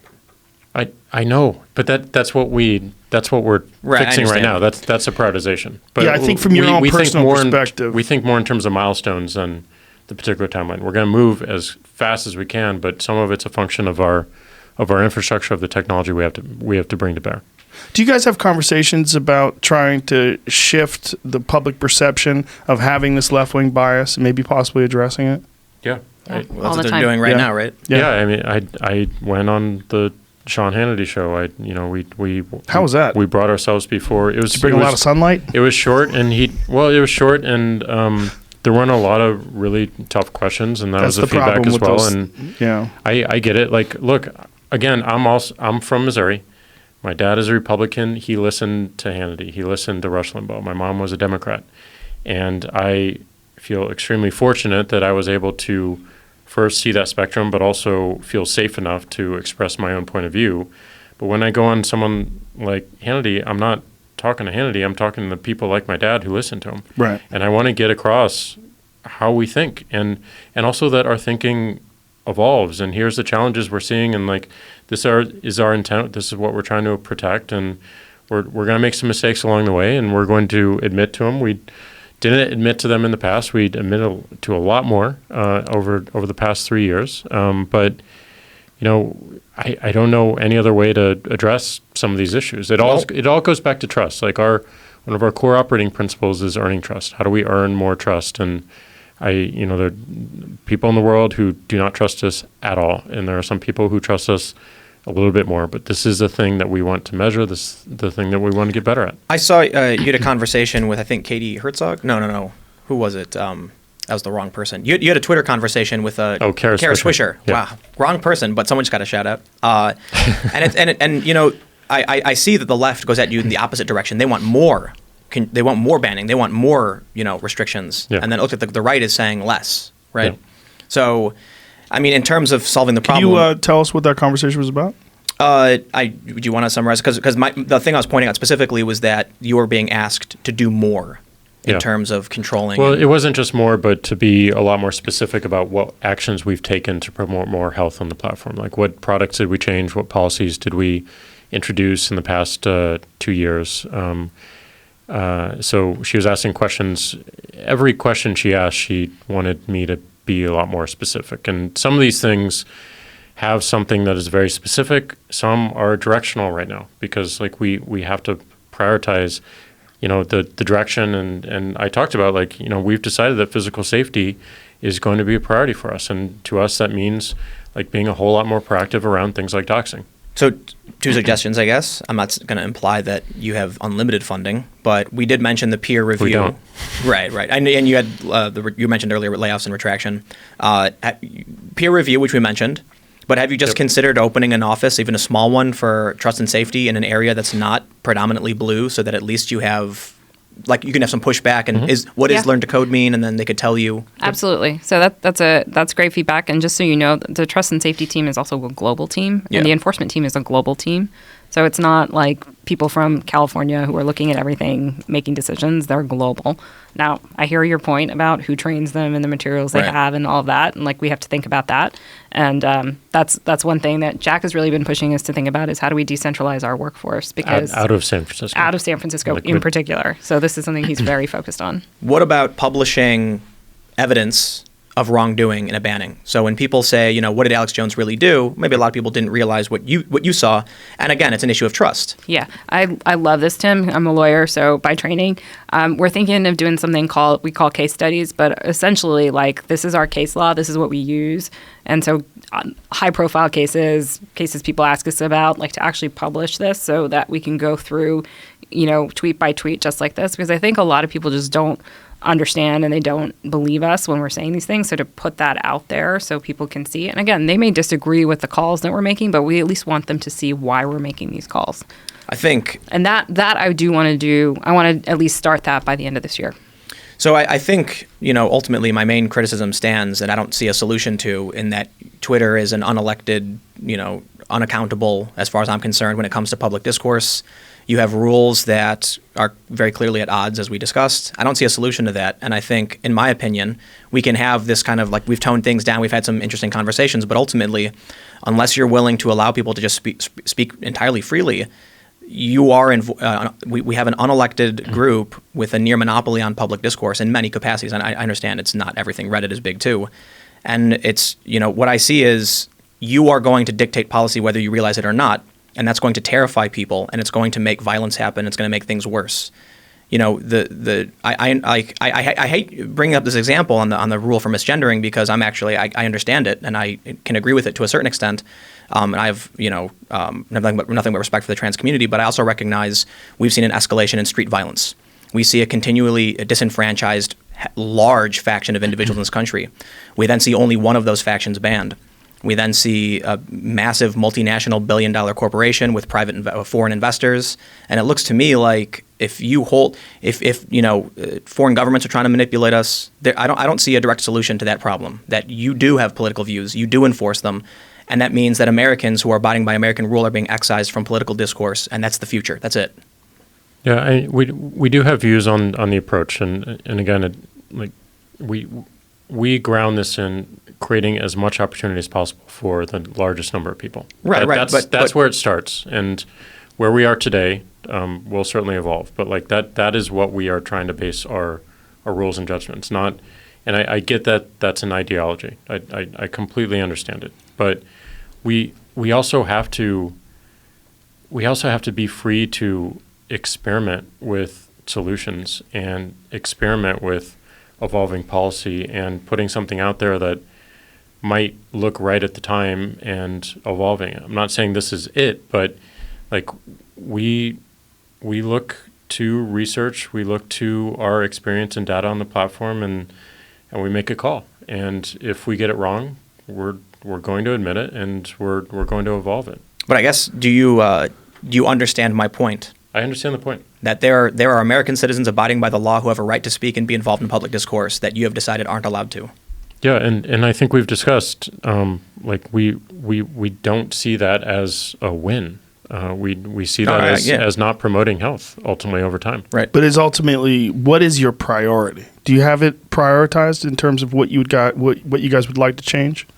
I think Jack has said it a couple of times, but the first thing we're going to do is prioritize people's physical safety, because that's got to be understanding. You already have done that pretty much, right? No. Need to do that more? We've prioritized it. Okay. But we haven't We're actually doing the work. I don't Okay. think companies like ours make the link enough But what is your between main- online and offline ramifications. What's the main criticism? What's the main criticism, you guys? Is it censorship that you guys experience? Is it censorship? Is it banning? What is it? What depends on do who you get the ask. most? It depends on who you Every ask. single person has a different criticism, so I don't think there's a universal opinion. I mean, you just painted the picture. Right. Between the left end But of the spectrum is asking for more. Sure. And the right is asking for less. That's very simplified just for this country. Mm-hmm. But at a high level, yeah, that's consistent. I mean, my opinion would be, as much as I don't like a lot of what people say about me, what they do, the rules you've enforced on Twitter have done nothing to stop harassment towards me or anyone else. Right? I swear to God, my Twitter, my Reddit is probably 50 messages from various far left and left wing subreddits lying about me, calling me horrible names, quote tweeting me, and these people are blocked. Right? And I never used to block people because I thought it was silly because they can get around it anyway. But I decided to at one point because out of sight, out of mind. If they see my tweets less, they'll probably interact with me less. But they do this, and they lie about what I believe, they lie about what I stand for, and they're trying to destroy everything about me. And they do this to other people. I recognize that. So ultimately I say, well, what can you do? It's going to happen on one of these platforms. The internet is a thing. As they say on the internet, welcome to the internet. So, to me, I see Twitter trying to enforce all these rules to maximize good, and all you end up doing is stripping people from the platform, putting them in dark corners of the web where they get worse, and then you don't actually solve the harassment problem. Reddit's hardly a dark corner of the web, right? Reddit's no, I'm not talking huge. But there are dark corners of Reddit. There are alternatives. I mean, the internet isn't going to go away, and people have found alternatives. And here's the other thing that's really disconcerting. We can see a trend among all these different big Silicon Valley tech companies. And they hold a similar view to you guys. They ban similar ideology, and they're creating a parallel society. You've got alternative social networks popping up that are taking the dregs of the mainstream and giving them a place to flourish, grow, make money. Now we're seeing people be banned from MasterCard, banned from PayPal, even banned from Chase Bank, because they all hold the same similar ideology to you. Oh, it's in some capacities. I don't know exactly why Chase does it. I assume it's because you'll get some activists who will lie. Explain what you're talking about. So there have been a series of individuals banned from Chase Bank. Their accounts have been? Yes, their accounts were closed. I think maybe the most notable might be Martina Markota. I don't know much about her. I follow her on Twitter, and her tweets are typical conservative fare. And she created a comic, I think it's called Lady Alchemy, she's a Trump supporter, and she got a notice that her business account was terminated. You then have Joe Biggs, who previously worked with InfoWars. I don't know much about this. I didn't follow up. But he tweeted out, Chase has shuttered my account. And then you have the new chairman of the Proud Boys, Enrique, I forgot his last name, Tarrio or something. And so... Sounds really white. Oh, no, he's Afro-Cuban. I know, that's what's hilarious. But so what I see across the board, it's not just, and this is what I wanted to bring up before about a perspective on these things. You guys are like, we're going to do this one thing. And no snowflake blames itself for the avalanche. But now what do we have? We have conservatives being stripped from PayPal. We have certain, I'll just say individuals stripped from PayPal, Patreon, financing, so they set up alternatives. Now we're seeing people who have, like, you mentioned Westboro Baptist Church, and she's been de-radicalized by being on the platform. But now we have people who are being radicalized by being pushed into the dark corners, and they're building, and they're growing, and they're growing because there's this idea that you can control this and you can't. I think you mentioned earlier that there are studies showing, and also counter studies, but people exposed to each other is better. I found something really interesting, and because I have whether or not people want to believe this, all of my friends are on the left, and some of them are even like socialists, and they're absolutely terrified to talk because they know they'll get attacked by the people who call for censorship and try to get them fired. And when I talked to them, I was talking to a friend of mine in LA, and she said, "Is there a reason to vote for Trump?" And I explained a very simple thing about Trump supporters. This was back in 2016. I said, oh, well, you've got a lot of people who are concerned about the free trade agreements, sending jobs overseas. So they don't know much about Trump, but they're going to vote for him because he supported that. And so did Bernie. And then the response is, really? I didn't know that. And so you have this ever-expanding narrative that Trump supporters are, Nazis, and the MAGA head is the KKK hood. And a lot of this rhetoric, emerges on Twitter. But when a lot of these people start getting excised, then you can't actually meet these people and see that they're actually people. And they may be mean. They may be mean people.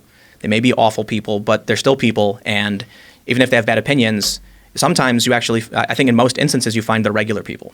Well, there's a part of the problem of calling for censorship and banning people in that it is sometimes effective, and that people don't want to be thought of as being racist or in support of racism or in support of nationalism or any of these horrible things. So you feel like if you support these bannings, you support positive discourse and a good society and all these different things. What you don't realize is what you're saying is that this does create these dark corners of the web, and these other social media platforms evolve and have when you're talking about bubbles and about these groupthink bubbles, the worst kind of groupthink bubbles is a bunch of hateful people that get together and decide they've been persecuted. Instead of, like we were talking about with Megan Phelps, having an opportunity to maybe reshape their views by having discourse with people who choose to or not choose to engage with them. Well, let's think about the logical end of where this is all going. You want healthier conversation, so you're willing to get rid of some people who then feel persecuted and have no choice but to band together with others. MasterCard, Chase, Patreon, they all do it. Facebook does it. They're growing. These platforms are growing. They're getting more users. They're expanding. They're showing up in real life. And they're even if these people who are banned aren't the neo-Nazi evil, they're just regular people who have banded together. That forms a parallel finance system, a parallel economy. You've got Patreon alternatives emerging where people are saying, we reject you, and now we're on a platform where people say the most ridiculous things.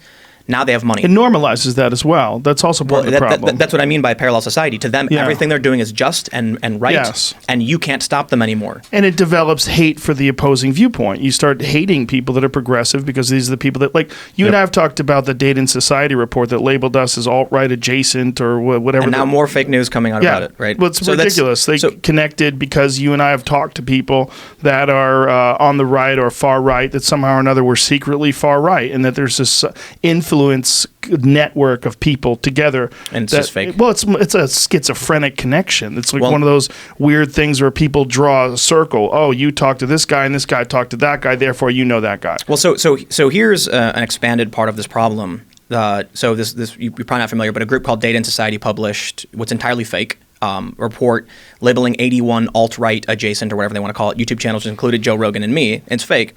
But you know what? A couple dozen news outlets wrote about it as if it was fact. You believe the Proud Boys were labeled as FBI by the FBI's extremists when they actually weren't. It was a sheriff's report from someone not affiliated with the FBI. But they are activists within media who have an agenda. And we saw this with Learn to Code. It was an NBC reporter who very clearly is left-wing identitarian writing a story for NBC then your average American sees that NBC story, thinks it's factual, then everyone talks about it, then your people hear about it, then you start banning people. So, I guess to drive the point home, the snowflake won't blame itself for the avalanche. You guys are doing what you think is right. So is Facebook, YouTube, Patreon, all these platforms, and it's all going to result in one thing. It's going to result in groups like Patriot Prayer and the Proud Boys saying, "I refuse to back down," showing up. It's going to result in Antifa showing up. It's going to result in more extremism. You've got an Antifa account that published the home addresses and phone numbers that hasn't been banned. That's going to further show conservatives that the policing is asymmetrical, whether it is or isn't. And I think the only outcome to this on the current course of action is like insurgency. We've seen people planting bombs in Houston, try to blow up a statue. We saw someone plant a bomb at a police station in Eugene, Oregon. 2 weeks before that, a guy showed up with a gun and fired 2 rounds at a cop wearing a Smash the Patriarchy and Shill shirt. So, so that happens. Then a week later, they say you killed our comrade. Then a week later, a bomb is planted. I don't believe it's a coincidence. Maybe it is. But I lived in New York. I got out. Too many people knew who I was. And there was people sending me emails with threats. And I'm like, this is escalating. We've seen throughout the past years with Trump, we've seen Breitbart has a list of 640 instances of Trump supporters being physically attacked or harassed in some way. There was a story the other day about an 81-year-old man who was attacked. And it seems like everything's flowing in one direction. And nobody wants to take responsibility and say, maybe we're doing something wrong, right? That's why I brought up earlier regulation is, in my opinion, inevitable. Yeah, I mean, I don't think it's going to be the responsibility of any one company. We have a desire. Let me be clear that we have a desire to promote health in public conversation. And as we've said, I don't think over time a permanent ban promotes health. Right. I don't. But we have to get there. And there are exceptions to the rule, of course. But we just have work to do. And the benefit of conversations like this is we're talking about it more, but the people will naturally call us out. You gotta show it as well. Do you fear regulation?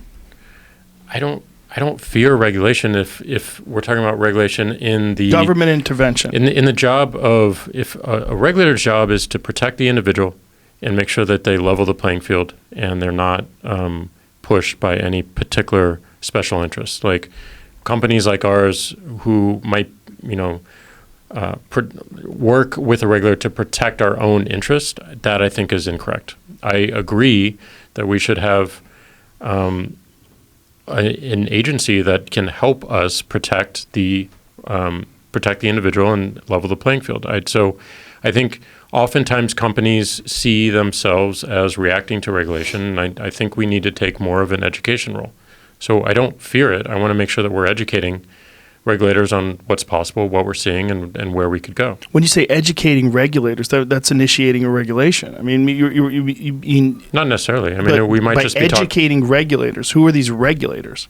These are folks who might be tasked with coming up with a proposal for particular legislation or laws to present to legislators. So it's making sure that we are educating to the best of our ability. This is what we are. This is what we see. This is where technology is going. And do you think you can hold off regulation, though? Do you think that by these approaches and by being proactive and by taking a stand and perhaps offering up a road to redemption to these people and making clear distinctions between what you're allowing, what you're not allowing, you can hold off regulation? Or do you disagree with what he's saying about regulation? No, I don't believe that should be our goal, is to hold off regulation. I believe we should participate like any other citizen, whether it be a corporate citizen or an individual citizen, in helping to guide the right regulation. So are you familiar, and I could be wrong on this because it's been 15 years since I've done this, are you familiar with the Clean Water Restoration Act at all? I don't expect you to be. It's a very specific thing. So it was at some point in the early 70s, there was a river in Ohio, and again, I could be wrong, it's been 15 years. I used to work for an environmental organization. Started on fire. And what was typically told to us was that all of these different companies said, we're doing the right thing. But as I mentioned, the snowflake doesn't blame itself. So over time, the river was so polluted, it became sludge and lit on fire. And so someone said, if all of these companies think they're doing the right thing, and they've all just contributed to this nightmare, we need to tell them blanket regulation. And so what I see with these companies like banking institutions, public discourse platforms, video distribution, I'm really worried about what regulation will look like, because I think the government is going to, screw everything up. But I think there's going to be a recoil of first, I think the Republicans, because I watched the testimony you had in Congress, and I thought they had no idea what they were talking about, nor did they care. There was like a couple people who made good points, but for the most part, they were like, I don't know, whatever. And they asked about Russia and stuff. So they have no idea what's going on. But there will come a time when, for instance, one of the great things they brought up was that by default, when someone in D.C. signs up, they see way more Democrats than Republicans, right? You remember that when you testified? Yeah. So, there's an issue. And I don't think, I believe you when you say it's algorithmic, that these are high, prominent individuals, so they get automatically recommended. But then again, the solution to that, like how do you regulate a programmer to create an algorithm to solve that problem is crazy. You're regulating someone to invent technology. But I feel like there will be a backlash when too many, right now we're seeing, one of the reasons we're having this conversation is that conservatives feel like they're being persecuted and repressed. So then it's going to escalate from here. It's not going to stop with these conversations. And so that we've been having a lot of talks about this, particularly around algorithms. And one of the things that we're really focused on is not just fairness and outcomes, but also explainability of algorithms. And I know, Jack, you love this stuff, so I don't know if you want to talk a little bit about our work there. Yeah, I mean, so there's two fields of research within artificial intelligence that are rather new, but I think really impactful for our industry. One is fairness in ML. Fairness in what? Fairness in machine learning and deep learning. So looking at everything from what data set is fed to an algorithm, so like the training data set, all the way to how the algorithm actually behaves on that data set, making sure that it does not develop bias over the longevity of the algorithm's use case. So that's one area that we want to lead in, and we've been working with some of the leading researchers in the industry to do that, because the reality is a lot of this human judgment is moving to algorithms. And the second issue with it moving to algorithms is algorithms today can't necessarily explain the decision-making criteria that they use. So they can't explain in the way that you make a decision, you explain why you make that decision. Algorithms today are not being programmed in such a way that they can even explain that. You may wear an Apple Watch, for instance. It might tell you to stand every now and then. Right now, those algorithms can't explain why they're doing that. Right? That's a bad example because it does it every 50 minutes. But as we offload more and more of these decisions, both internally and also individually to watches and to cars and whatnot, there's no ability right now for that algorithm to actually go through and list out the criteria used to make that decision. So this is another area that we'd like to get really good at if we want to continue to be transparent around our actions, because a lot of these things are just black boxes, and they're being built in that way because there's been no research into how do we get these algorithms to explain what their decision is? That question hasn't been asked. My fear is it's technology that you need to build, but the public discourse is there. We know that foreign governments are doing this. We know that Democratic operatives in Alabama did this.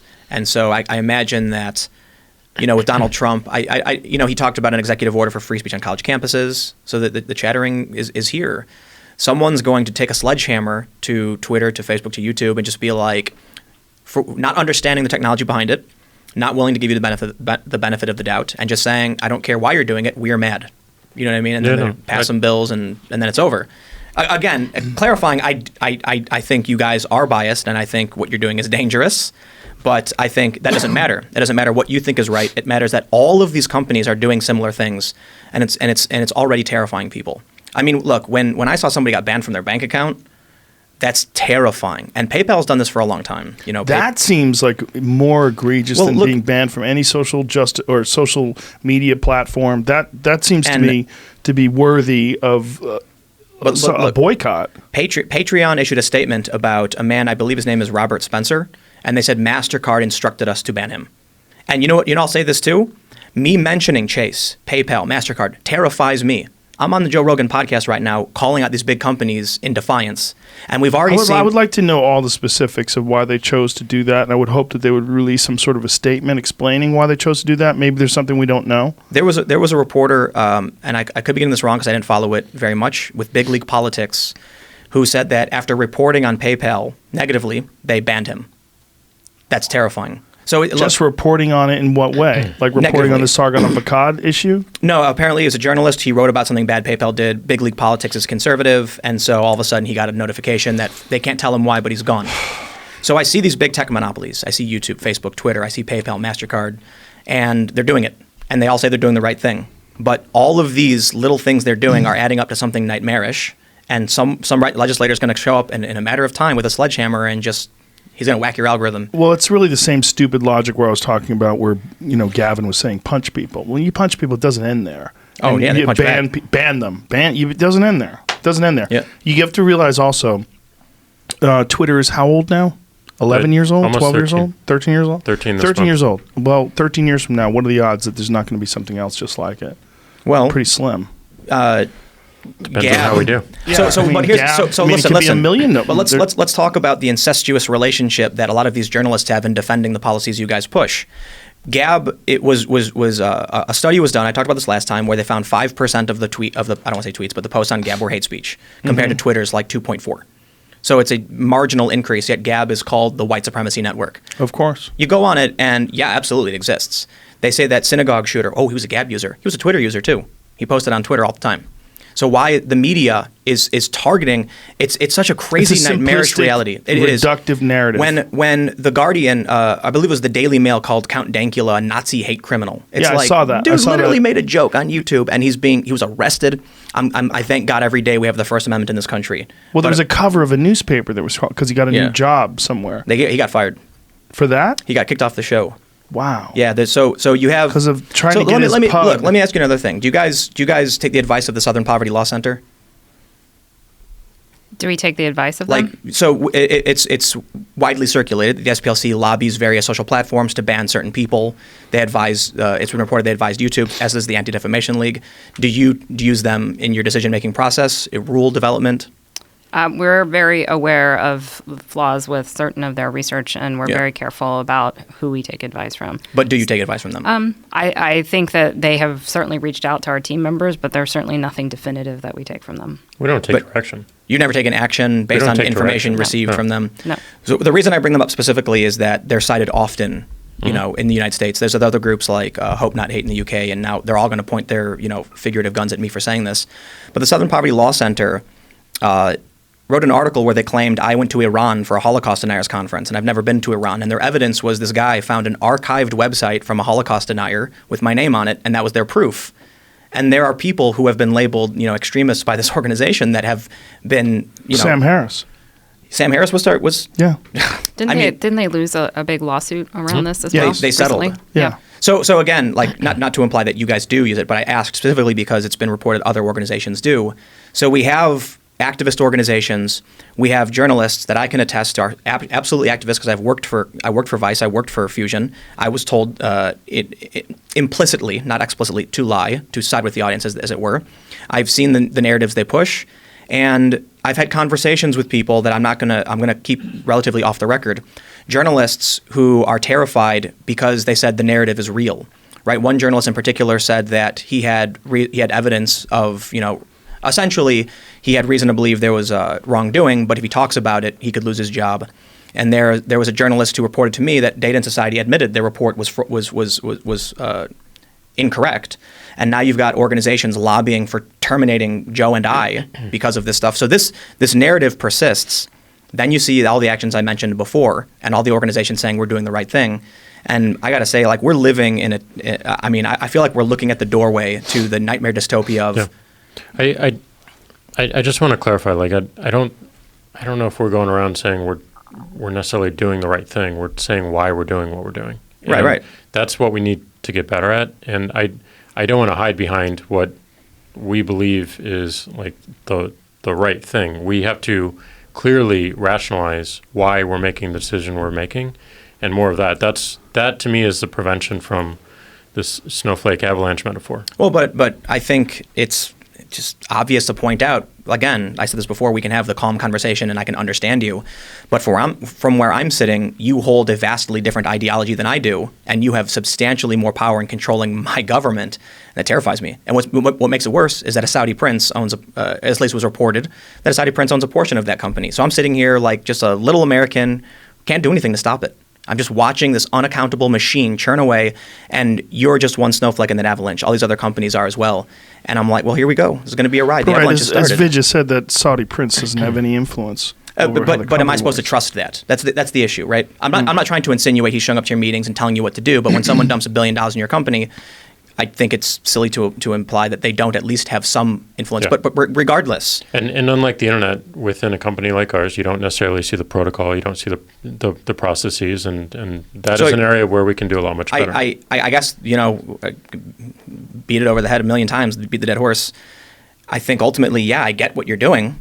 I think it's wrong. I think it's terrifying, and I think we're on the avalanche already. It's happened, and we're heading down to this nightmare scenario of a future where it terrifies me when I see people who claim to be supporting liberal ideology burning signs that say free speech, threatening violence against other people.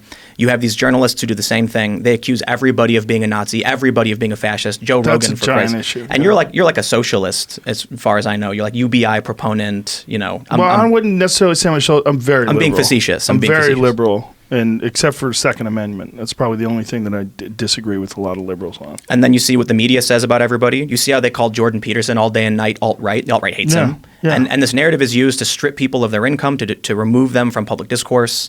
And Well, it's foolish because ultimately, upon examination, like you were saying, that sunlight is the best disinfection. Absolutely. And upon examination, you realize that this is not true at all, and that these people look foolish, like the Data in Society article. No.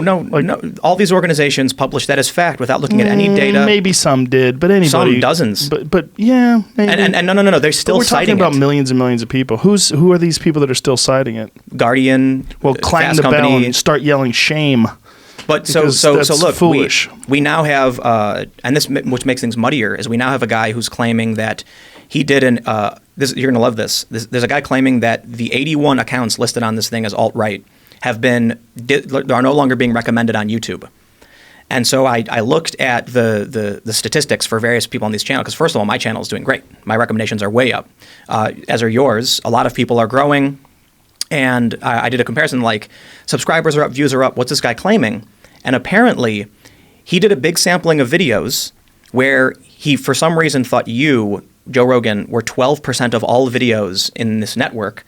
And then when his data stopped working, he claimed that everything stopped. So he actually produced a graph of primarily your channel. And then when his system stopped working, he published that and it was picked up by CNET. And now you have people claiming the alt-right has been banned from YouTube. And it's more fake news based off fake news based off fake news. I don't understand what you're saying. So basically, there's a guy claiming that because of Data in Society, we have been stripped of recommendations on YouTube. That YouTube. Well, I'll tell you one thing that is true, though. We don't trend. Like Alex Jones was saying, the video we did got 9 million views, but it's not trending. And I said, well, it's because my videos never trend. They just don't trend. Well, but I think it's probably because of the language that's used. I think that's part of the issue. It's the subject matter and language. I think they have a bias against swearing and extreme topics and subjects. I don't think that's true because you've had late night TV hosts talk about really messed up things. They don't swear. But obviously, they don't swear though. It's not a matter of, and what they talk about, whether that's messed up in comparison to what we talk about, it's probably pretty different. You know what, man? I'm fairly resigned to this future happening, no matter what we do about it. And so I bought a van, and I'm going to convert it to Jesus Christ. Well, I'm converting it to a workstation, right? You're going to be a prepper, bro. No. First of all, I will say it's hilarious to me that people have Band-Aids they never use, but they don't store at least one emergency food supply. It's like, you never use Band-Aids. Why do you have them? But no, I do. I see this every day. It was a couple of years ago. I said, wow, I see what's happening on social media. We're going to see violence. Boom, violence happened. I said, oh, it's going to escalate. Someone's going to get killed. Boom, Charlottesville happened. And it's like there have been statements from foreign security advisors, international security experts saying we're facing down high probability of civil war. And I know it sounds crazy. It's not going to look like what you think it looks like. It may not be as extreme as it was in the 1800s. But this was, I think it was in the Atlantic, where they surveyed something like 10 different international security experts who said, based on what the platforms are doing, based on how the people are responding, one guy said it was 90% chance, but the average was really high. Well, let's look outside of the idea of physical war, and let's look at the war of information. What we're talking about, what's happening with foreign entities invading social media platforms and trying to influence our elections and our democracy. That is a war of information.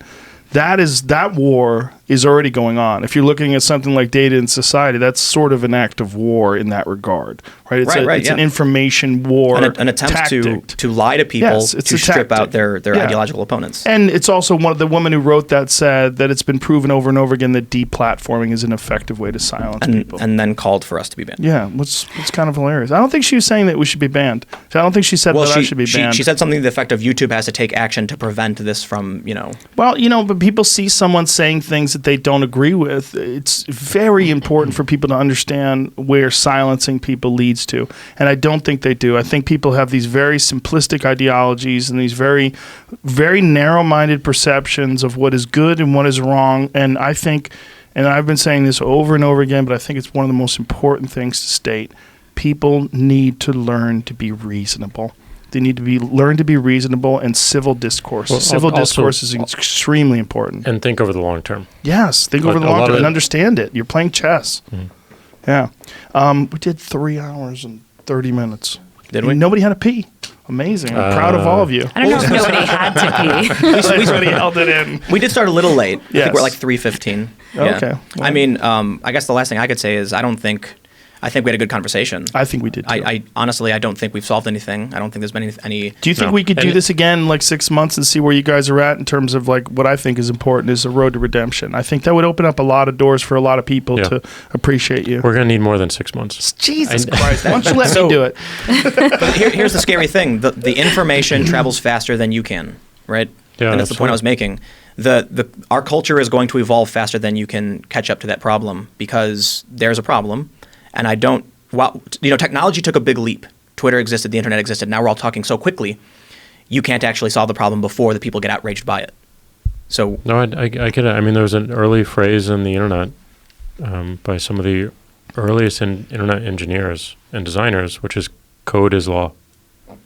And a lot of what companies like ours and startups and random folks who are individuals who are contributing to the internet will change parts of society, and some for the positive and some for the negative. And I think the most important thing that we need to do is to, as we just said, shine a bunch of light on it, make sure that people know where we stand and where we're trying to go and what bridges we might need to build from our current state to the future state, and be open about the fact that, like, we're not going to, and this is to your other point, we're not going to get to a perfect answer here. Like, it's just going to be steps and steps and steps and steps. And what we need to build is agility. What we need to build is an ability to experiment very, very quickly and take in all these feedback loops that we get, some feedback loops like this, some within the numbers itself, and integrate them much faster. What's wrong with the jury system on Twitter? Why wouldn't that work? I don't know why it wouldn't work. I'm not saying we wouldn't test that. Yeah. Like, we're testing it in Periscope, and I don't have a compelling reason why we wouldn't do it within Twitter either. I don't. So we likely will. But, again, we're a company of so many resources, finite people, and we need to prioritize. And we've decided, you may disagree with this decision, but we've decided that physical safety and the admission of off-platform ramifications is critical for us, and we need to be able to be a lot more proactive in our enforcement, which will lead to stronger answers. And we want to focus on the physical safety aspect, and doxing is a perfect example that has patterns that are recognizable and that we can move on. I hear it, and I just feel like, the conclusion I can come to from the conversation is you're going to do what you think needs to be done. I think what you're doing is wrong, and ultimately just nothing's going to change. I get it. You're gonna try new technologies. You're gonna try and do new systems. From where I see it, I think you have an ideology diametrically opposed to mine. I mean, not to an extreme degree. I think there are people who are more like, I'm not conservative. There are a lot of people who are probably think. I'll say this too. You're a symbol for a lot of them, and so I can definitely respect you having a conversation. There are so many different companies that do things that piss people off. You sitting here right now, I'm sure there's a ton of conservatives who are pointing all of their anger at you because you are here. But, ultimately, I just feel like I don't think anything's going to change. I think you're on your path. You know what you need to do, and you're trying to justify it. And I'm looking at what Twitter is doing as very wrong, and it's oppressive and ideologically driven. And I'm trying to justify why you shouldn't do it, but nothing's going to change. My intention is to build a platform that gives as many people as possible opportunity to freely express themselves. And some people believe the United States has already done that. And Twitter is now going against what the U.S. has developed over hundreds of But the years. United This is States global. hasn't. Yeah, This is we don't have global. a platform. I mean, the United States doesn't have a platform to do that. Twitter is when you're talking about the internet, the United States, if they want to come up with a United States Twitter, like a solution or an alternative that the Right. government runs, and they use free speech to govern that. Good luck. Good luck with that. You Well, know? it's a huge challenge. And also I recognize... It's not just huge, you know, almost insurmountable. I mean, to have the dummies that are in charge of the United States government. this is why I said regulation is scary. Yeah, You know, it if is someone's going to scary. a sledgehammer. It's a terrible idea. But you know, and I think it's important to point out too that a lot of people don't realize you guys have to contend with profits. You have to be able to make money to pay your staff. There's no you don't get free money to run your company. So aside from the fact that you have advertisers who want to be on the platform, I imagine a lot of these companies are enforcing hate speech policies because advertisers don't want to be associated with certain things. So that creates, you know, through advertisement, cultural restrictions. That's 100% the problem. Right. 100% the problem with most of these platforms, including YouTube. Absolutely. Yeah, I mean, when the PewDiePie thing happened and all of these, restrictions came down on advertising and content creators, that's where it comes from. It all But- comes from money. It's why But those just to be clear, those can be segmented as well. Segmented how so? Advertisers can choose where they want to be placed. Certainly, but the platform recognizes there's a huge blowback and they're losing money. I mean, look at the pedo scandal that just happened on YouTube. It was people posting comments with timestamps. They weren't even breaking the rules. And advertisers pulled off the platform, and YouTube didn't realize because they weren't breaking the rules. They're just creepy dudes. So, creepy people. Yeah. Well, also they were putting comments, and so one of the most preposterous responses to that was that content creators are going to be responsible for their comments. Well, they just turned them off. Well, the problem with the sledgehammer. people like me is that I put out a lot of content, and there's millions of views, and it's impossible to moderate all Well, the you- comments, and we don't YouTube- moderate them at all. Right, but YouTube banned only on videos with minors. So they deleted all comments. You On videos with minors. Yeah, videos where they say youth might Right, be... but you know what I'm saying? If you put a YouTube video on, you have a bunch of people that say a bunch of racist things in your YouTube comments, you could be held responsible and not get a yet. flag. No. YouTube clarified that. They clarified that when? Recently, they said the people... Afterwards. But the first Right. initial statement was that you were going to be responsible Yep. for your comments. And then they that's- said it's but only people like Philip DeFranco and a lot of people freaked out, and then they qualified. So the reason I bring that up is just because there's going to be things that even if you segment your advertisers from, look, you know, I pointed out, I think the Democrats are in a really dangerous position because outrage culture, although it exists in all factions, is predominantly on one faction. And so when Trump comes out and says something really offensive, you know, grab him by the, you know what I'm talking about, the Trump supporters laugh. They bought T-shirts that said it.